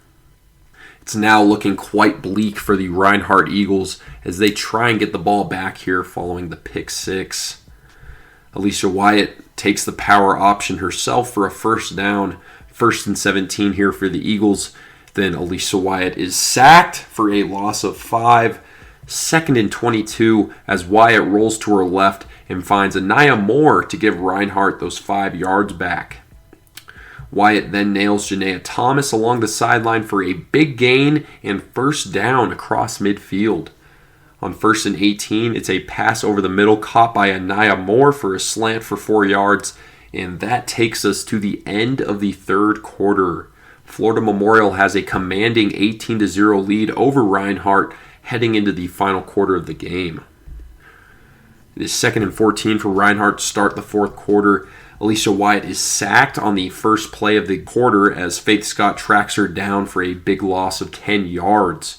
3rd and 24 here for the Eagles as Wyatt finds Deshae Branham on a curl route to put them back across midfield to make it 4th and 17.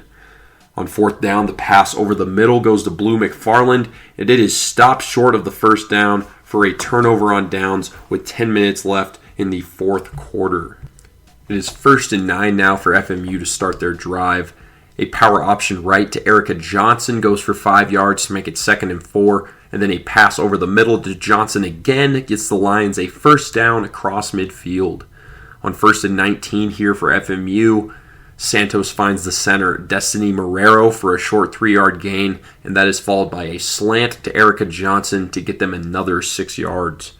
It is now 3rd and 10. Santos takes the snap and rolls to her right for a pass to the center Marrero for 4 yards. FMU then calls timeout here with 4:51 left in the game. FMU is then stopped short of the 1st down as another horribly timed commercial break makes me miss that play. 1st and 19 here for Reinhardt following the turnover on downs. A 1st down pass is incomplete, and then a nice pass to Deshae Branham under pressure gets Reinhardt a nice gain. On 3rd and 5, Wyatt launches it deep to Janaea Thomas, and she makes an insane catch in tight coverage to put Reinhardt in the red zone, and that takes us to the 2-minute warning. 1st and 18 here for the Eagles. A pass over the middle to Thomas gets them a solid gain as the Eagles call timeout here with 1:47 left in the game.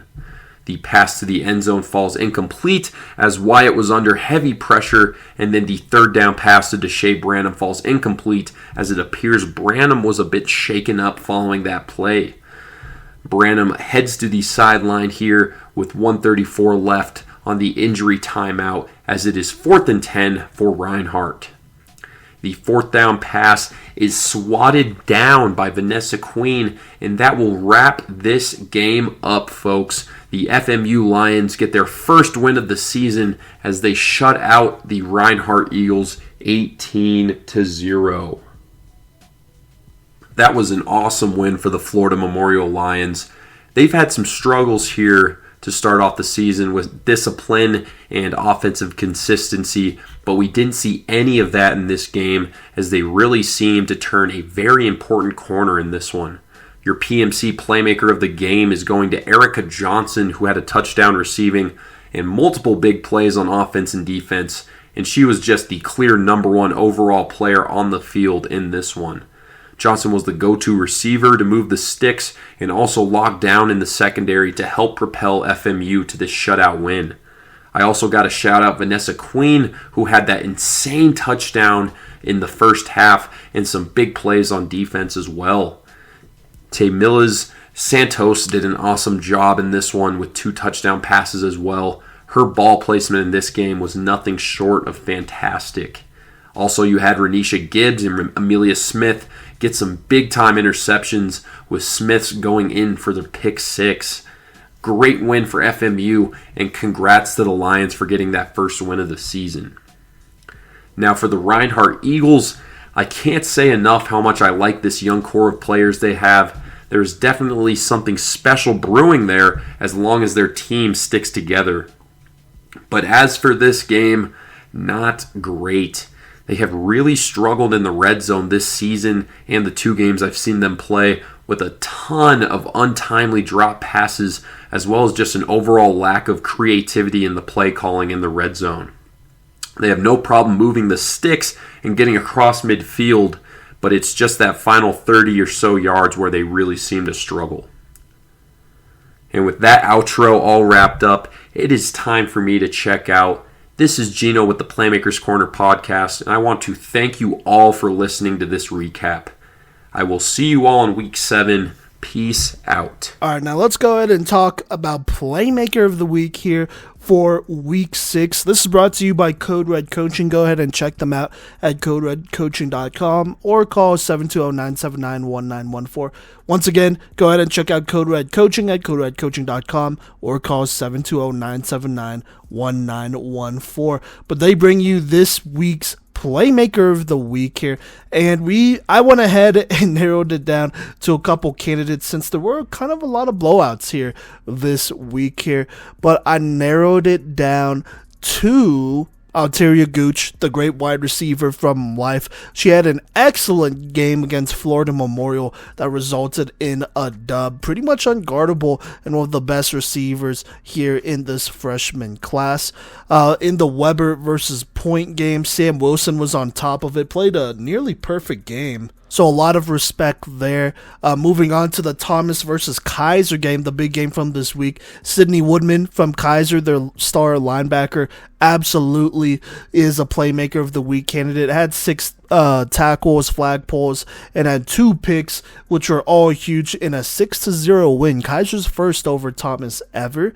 And then last but not least, Erica Johnson from Florida Memorial balled out in that game between FMU and Reinhardt, playing excellent football and really the whole week. Got an interception in every game this week except for that Reinhardt game where she did score a touchdown still though.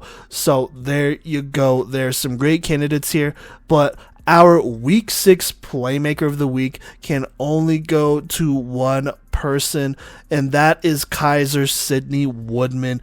6 flagpoles, 2 interceptions, in a big-time dub over Thomas. You cannot beat that, so there you go there. That is your Week 6 Playmaker of the Week, brought to you by Code Red Coaching.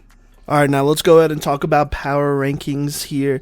In case you're new and you don't know how these power rankings work, myself, Kodey, Gino, we all individually rank these teams 1 through 20, and then I basically give each team points based on where they're ranked. And so if one of us ranks a team at 1, that's 20 points, 2, 19, 3, 18, so forth and so forth. Then I add up the points, and then those are our rankings. And these rankings change pretty much weekly depending on how we feel on a team and wins and losses and stuff like that, just against NAIA opponents, since it is our NAIA rankings here. So there you go there. But without further ado, let's hop into it. But let's start with talking about last week's rankings, which Kodey recapped, so shout out to him.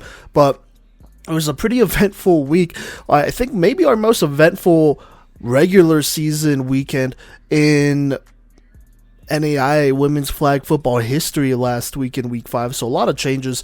But at 20 and 19 was Bethel and Graceland. 18 Cottey, 17 St. Mary's, 16 Life, 15 Point. Tied at 13 was Florida Memorial and Campbellsville, 12 Southwestern, 11 Reinhardt, 10 Milligan, 9 Baker, 8 Midland, 7 Weber, 6 Kansas Wesleyan, 5 Ottawa, 3 Thomas, 2 Warner, and at number 1 was Keiser. Now, let's go ahead and get into our Week 6 rankings here. At number 20 here is Bethel. This is what Gino had to say about Bethel. He said Bethel got absolutely shelled by Kansas Wesleyan and are yet to score a single touchdown so far in these 3 games this week. I don't know if that game got counted. It might have been from a couple weeks ago. Kodey just said ouch. So there you go there. And actually, I don't know why I thought it wasn't counted. They did play it, and they lost 0-70, which, I mean, I don't know what else they thought was going to happen. They've only played Kansas Wesleyan so far. That's why I was confused. And they've beat them by a lot both times while not postponing, but just forfeiting games ever since. So definitely interesting for sure. But I don't know. I think there's no question about Bethel right now. They just got to rebuild for the future here. At 19 is Graceland, who played their first game this season. Gino actually has them at 20. He says this: we got to see Graceland for the first time this week, but unfortunately, it was a bad loss to a top team in Midland. They have a favorable schedule, next week with games against St. Mary, Bethel, and Cottey. So I guess we'll see what they can do against those teams. Kodey, he says this is not an uncommon start to a program in NAIA play, and Midland is kind of on fire, but I am glad that they got a game under their belts. Absolutely agreed with Gino here. They're going to get a chance next week to push a couple of teams, and that would probably be their best opportunities to move up a couple of spots in these rankings. But we'll see, and actually at the time I'm recording this, it is March 25th. I believe they're supposed to play the University of St. Mary if that game doesn't get canceled because of weather. So we'll see how that goes. At 18 here, staying at 18 here, is Cottey. Kodey's didn't say anything about them.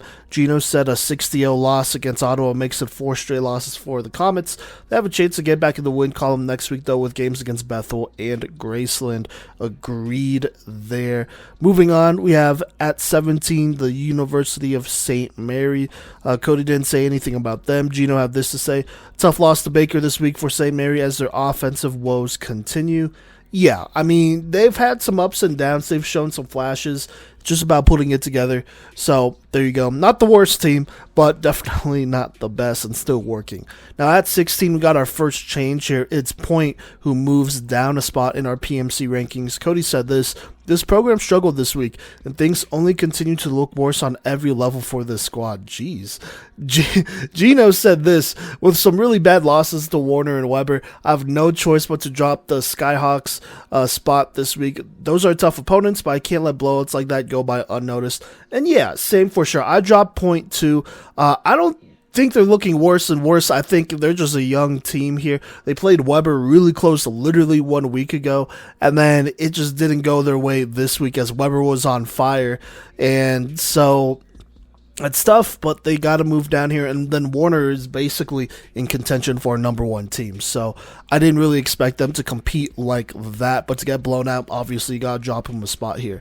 Life, on the other hand, will move up 1 spot in our rankings up to 15. This is what Kodey had to say about them. He said, way to fight and claw for that win for the 3rd of the season and have something to be excited for. Gino said this about Life. He said, Life got a demanding win over FMU and then a bad loss to a top 4 team in St. Thomas. Life is still one of the best new programs this year. I can honestly see them moving up here in the next few weeks with how things have been shaking out in the bottom 10 these last 2 weeks. And yeah, I gotta agree as well.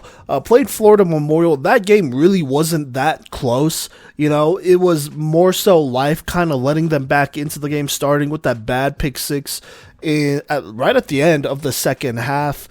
Of the first half, that would cut the lead from a 3-score game to a 2-score one. And then from there, you know, FMU, they got some things rolling. But that game really wasn't close. And so, unfortunately, it's not going to reflect in the box score. But Life won that one pretty handily. And so I feel good about them moving forward. They got some good pieces between Kamaya Graves, Alteria Gooch, just to name a few here. And so keep an eye on that team. Now, at 14 is Reinhardt, another young team here, but they dropped 3 spots. Kodey had this to say about Reinhardt. I know this is quite the tumble, but it's just hard for a team to knock on the door all the time and not punctuate opportunities. Kodey previously had Reinhardt at 11. He drops them to 15 here in his personal rankings. Gino had this to say about Reinhardt. Reinhardt continues to fall in my rankings as they still haven't won a game since week 1. I do really like the young talent they have on the roster, and the future is definitely bright, but I can't ignore the losing streak they are currently dealing with. And yeah, same. I mean, Reinhardt dropped for a reason, right? And I felt like that was pretty fair. I only dropped them 1 spot, though.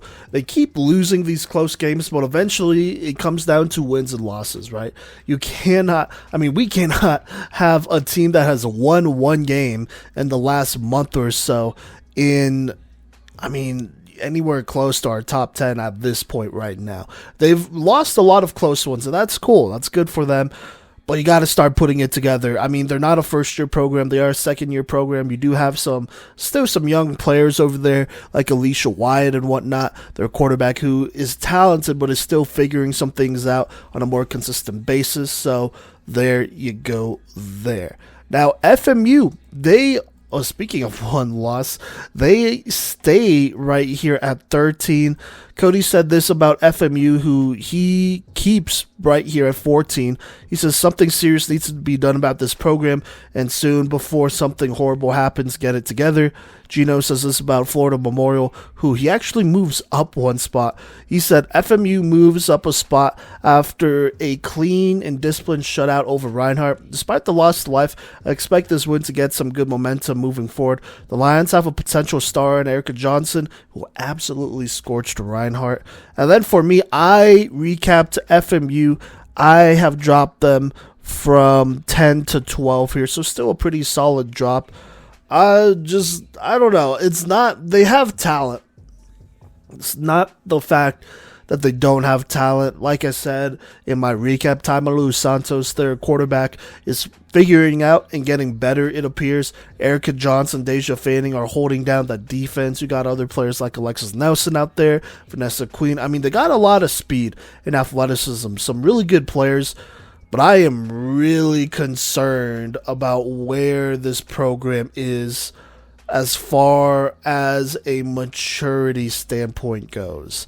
It's not even stuff on the field. Like, I'm not concerned about, I mean, I guess it does affect it, but I'm just concerned about their maturity in general. You know, that little brawl that they had against Life, that's unacceptable. They're lucky I don't drop them down to 20, because even some of these teams who be losing by a lot do not act like that.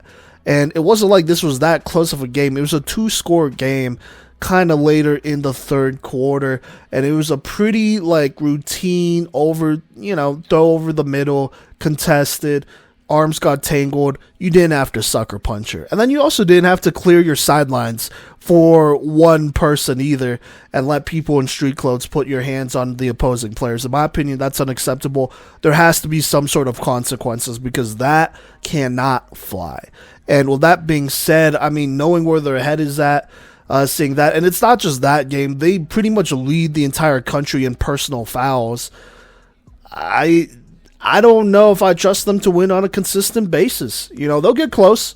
They'll beat some less experienced teams like Reinhardt and whatnot, which I don't know, is not saying a lot. They have multiple 3-year starters, so it's not like it's the craziest thing. They're made up of a lot of 3-year and 2-year players, honestly, and so wins against younger teams, that's kind of expected, but also, they could also get blown out by a team that's just hungrier and more disciplined. But right now, I personally am not buying into Florida Memorial and what they got going on. In fact, I think either they got to get rid of the coaching staff or the coaching staff's got to show some sort of control over their program here sooner than later. But right now, I'm just not feeling Florida Memorial. And so, yes, they stay right here at 13, but I don't think that truly reflects how uneasy we all feel about them. So there you go there. I mean, I made my changes, so there's that. And that's my opinion. Now, at 12 is Southwestern, who stays right here. I'm pretty sure they did not play a game, so no one really had anything to say. Gino did say this: 4 straight losses for the Mound Builders, and a tough road ahead as they will get another crack at KWU next week. A win there or even a close game would be absolutely huge for them, and will definitely show that they still have some life for this season. That's actually fair to say, yes. They do have a big week coming up here, so we'll have to see about that. Got a week off, which works because of, the bad weather and whatnot. We'll see where this team is. They got some young talent. We'll see where they're at coming out of this break. So there you go. Now, moving up one spot at 11 is Campbellsville. They did not have a game this week, so Kodey didn't have anything to say, or Gino. They mostly move up, I feel like, because of me. I moved them up from 14 to 11. Kodey, I think, kept them at 13. Gino kept them he actually moved them up one spot from 13 to 12. This is more of a result of Florida Memorial kind of falling apart there. I feel better about Campbellsville because I know they're going to be disciplined. They might not always win. It may not be the most creative play calling, but they're going to do a lot of their jobs there, and they continue to get better, and they're a much more stable program, I feel, than FMU. So that's why they're moving up there. So there you go there. Now, our top 10 is pretty much the same here, so I'm going to kind of go through this quick. At 10, we got Milligan. Gino had this to say about Milligan. He said, with both of their games this week postponed, Milligan stays at 10 this week. Kodey says both games got postponed, so there you go there. Not too much more to say. I don't know why it got postponed. Maybe it was a weather thing, because they would have had to travel from Tennessee to Florida, I believe, so that was maybe going to be difficult and whatnot, so there you go there. At 9 stays Baker. Kodey says this about Baker. Baker needed that win over St. Mary, but until these margins get wider, it will be harder to believe in them as a true contender. Gino says this: Baker is going to get the ultimate test next week against Ottawa. They got crucified the last time they played them, but I think this Baker team is getting better week by week, so it'll be interesting what happens there. Yeah, no, absolutely agreed. This Baker team is a very different one from the one that played Ottawa very early on in the season in like week 2 or 3. Baker has really improved. They've beat Kansas Wesleyan, so they have beat some of the top teams in the KCAC. This is going to be their chance. They get the first crack at Ottawa here, their first real tough opponent since coming back from their Georgia road trip. And so, if they want to make their mark, they got to close those margins at least here. Don't get 50-pieced or 40-pieced or whatever it was. So there you go. At 8 is Midland, staying right here. Gino says this about Midland: Midland is fresh off of 5 straight wins, and we'll get to see if the Warriors can keep the momentum going against Ottawa next Saturday.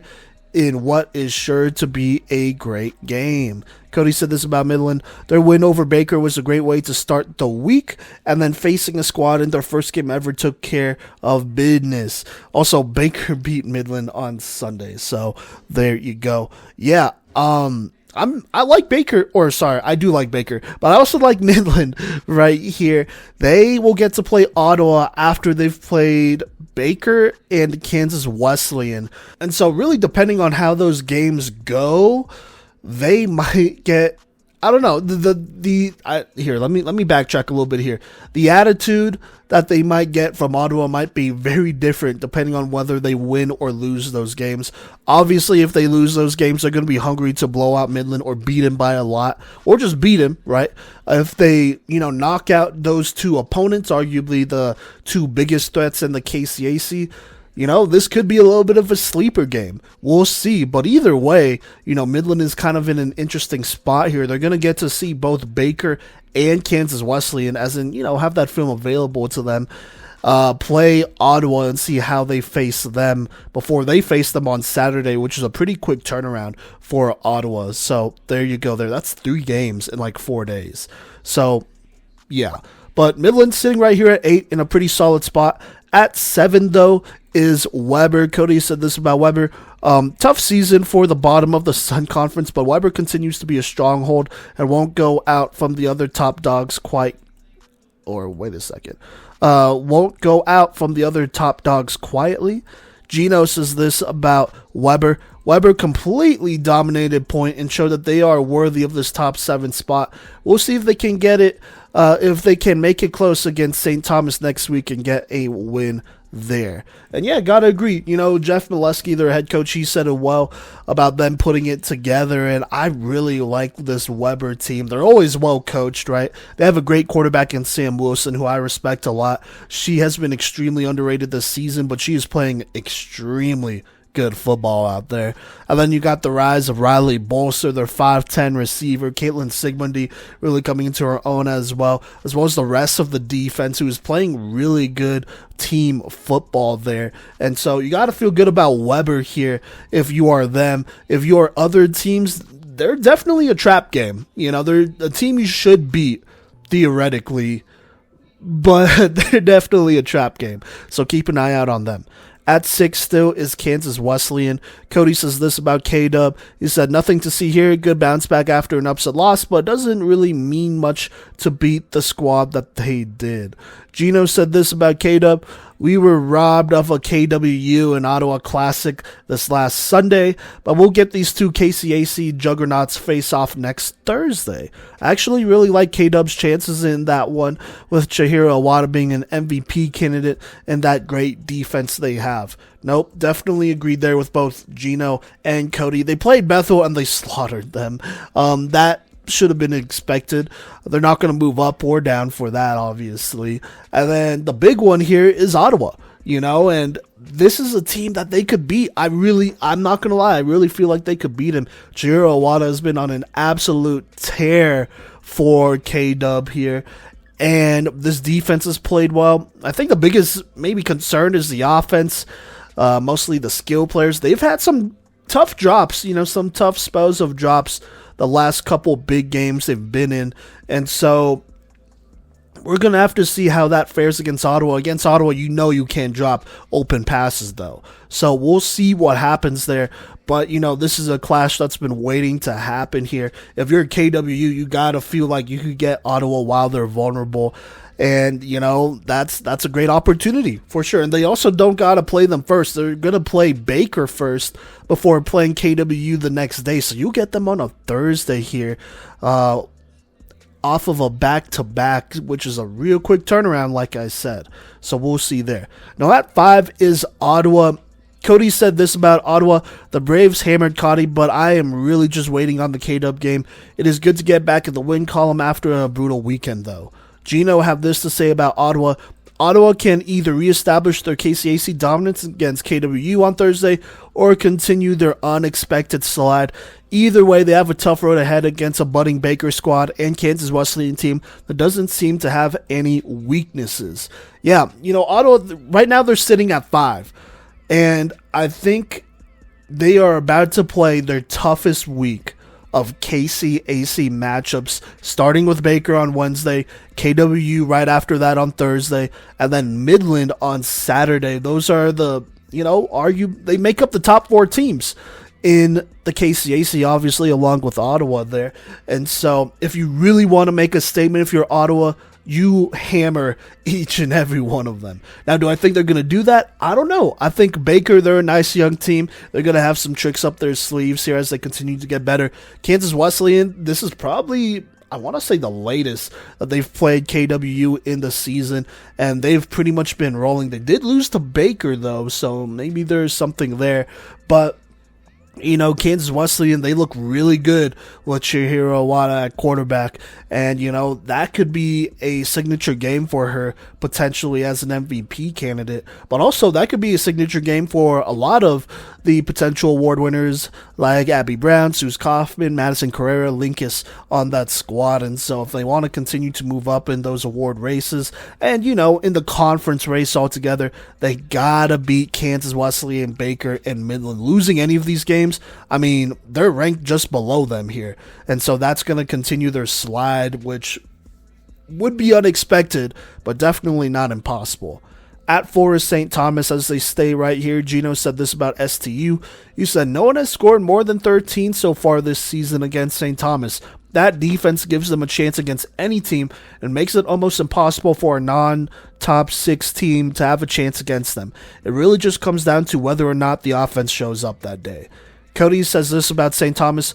Might be a controversial take here, but I feel unless someone ahead of them slips really bad, I just have a hard time moving them into the top 3. And their win over Ottawa felt a lot tougher than Thomas's did, hence no change. Yeah, St. Thomas stays right here for me as well. While Thomas did lose, their matchup here, who is right ahead of them here, spoiler alert, I just don't feel as solid about St. Thomas, who has an offense that has been a little iffy at times. I'm not going to lie. The defense does a lot of the heavy lifting. They're elite, arguably a top 3 defense in the entire country. But offensively, I think we're all waiting for an offensive explosion against a top team to really kind of validate moving them up a little bit more here. So there you go there. Now at 3 is Thomas, coming off of a 0-6 loss to Keiser. Gino says this about Thomas, who he has at 4. Thomas lost for the first time ever against Keiser in an extremely close game. Also, what's the deal with pulling Alexa Wilson in a 1-score game? How do you expect her to get better in those scenarios if you just take her out when things get tough? Not a good look for the Nighthawks, in my opinion. Ooh, some heat from Gino. Kodey has this to say about Thomas. I am concerned with the decision to pull Wilson rather than ride it out and just give her a chance to move the ball. But I think top to bottom, this is still the 3rd best team in the country, even after losing to Keiser. And yeah, I have Thomas at 3 here. I did not move them up or down here. This was a game that they easily could have won if a couple offensive plays went differently. And I feel pretty good about that, honestly. I think if maybe they scored on their first drive, then they probably would have scored one more time and won in a 1-score game or something crazy like that, or even a 1-point game, to be honest with you. But this was never a game that felt like, oh my God, Kaiser's just killing them. No, Keiser also made their mistakes too, to be fair, which is why it was closer than it would have been if they were on their A game. But Thomas's defense played well. This is one of the best defenses in the entire country. Offensively, I don't know what the context there was behind Alexa Wilson getting benched and whatnot for her to come back. She wasn't hurt, so that definitely wasn't it. I agree with Gino. She's still a young quarterback, in her 2nd year, but you got to trust her in these situations to find a way to get it done. Now, if it's some off-the-field stuff, then I totally get it. You got to preserve your culture. But if it's not, then I don't think that was the correct decision, and that costed them this game, which was a regular season game. But moving forward, it's going to be interesting to see how they approach this moving on and whatnot, as that was a huge one. So we'll just have to see what happens there. At 2 is Warner. Gino says this about Warner. Warner remains undefeated after they absolutely smeared FMU on Tuesday. The Royals don't have any games against top 6 teams against until the end of the year, so I expect them to stay put in the top 3 for the foreseeable future. Kodey has this to say about Warner. Not that they played anyone crazy, but winning after time off is important, and their guard was not down in the slightest way to score 104 points in 2 games and get her done. So there you go. Yeah, Warner stays at 2. I think the biggest thing with Warner right now is just that strength of schedule. It's really hard to move them up when they just haven't played, a tougher team recently. They had a really tough beginning of their year, and so they've kind of just sustained for now. Their next biggest game is against Keiser, which is their last game of the regular season, and so that'll be a direct opportunity for them to move up here, but we'll just have to see. This is also still a pretty young squad. When all is said and done, they're not as experienced as Keiser. So for now, they sit here at 2, but they're definitely on the heels of that number 1 spot. And speaking of the number 1 spot for the second straight week, it is Keiser. This is what Gino had to say about them. If it wasn't clear already, Keiser showed everyone that they are the top team in the country after they shut out Thomas for their first win against them in program history. Everything seems to be going their way as they have the top offense in the nation with a defense that is constantly forcing turnovers. Kodey said this about Keiser. Most firsts in program history are for squads in their first year or 2, but Keiser is all about first, including retaining first place in my power rankings with their gritty win over Thomas. This feels like a team that is over the hump, and now the only ones who can stand in their way are them. And yes, I absolutely got to agree with that. Keiser played a good game against Thomas here. Very well coached team, a lot of experience, and that was very much on display when they played Thomas, that defense playing Thomas there, and just seeing the chemistry they have. Sydney Woman balling out, Kennedy Foster over there as well, Ashley Clam. I mean, I know I'm naming a lot of new players, but that team really is led by Sydney Woodman, Samaya Bryant, Kennedy Foster, and Pellegrino over there, Emma Wagman over there, who's been doing most of the rushing. And so that's absolutely big time for Keiser. This defense, I think, has been extremely impressive. Offensively, we know the type of firepower they have. Really, when it comes down to playing really good defenses, you got to take what's there. They did for the most part, but definitely some things to work on. But a win is a win, and if you're Keiser, you got to feel really good. And I do agree with Kodey. They feel like they're over the hump. It feels like this is the team of destiny, but we'll see. A lot could change in a couple months here, so we'll see what happens. But those are our rankings from after week 6. Once again, at 20 it's Bethel, 19 Graceland, 18 Cottey, 17 St. Mary, 16 Point, 15 Life, 14 Reinhardt, 13 Florida Memorial, 12 Southwestern, 11 Campbellsville, 10 Milligan, 9 Baker, 8 Midland, 7 Weber, 6 Kansas Wesleyan, 5 Ottawa, 4 St. Thomas, 3 Thomas, 2 Warner, and at number 1 is Keiser. Alright, thank you for rocking with us here. Not a lot of super competitive games. I know a lot of blowouts here, but try to cover them the best we could, either with a box score or went ahead and talked about the first couple of scores there. So there you go there. Coming this next week, we got another big week of NAIA Women's Flag Football. And so if you want to go ahead and show some love on social media, at Playmakers Corner on Facebook, Instagram, Twitter /X, TikTok as well, go ahead and do so you can know when the next episode drops. But until then, we will catch you later.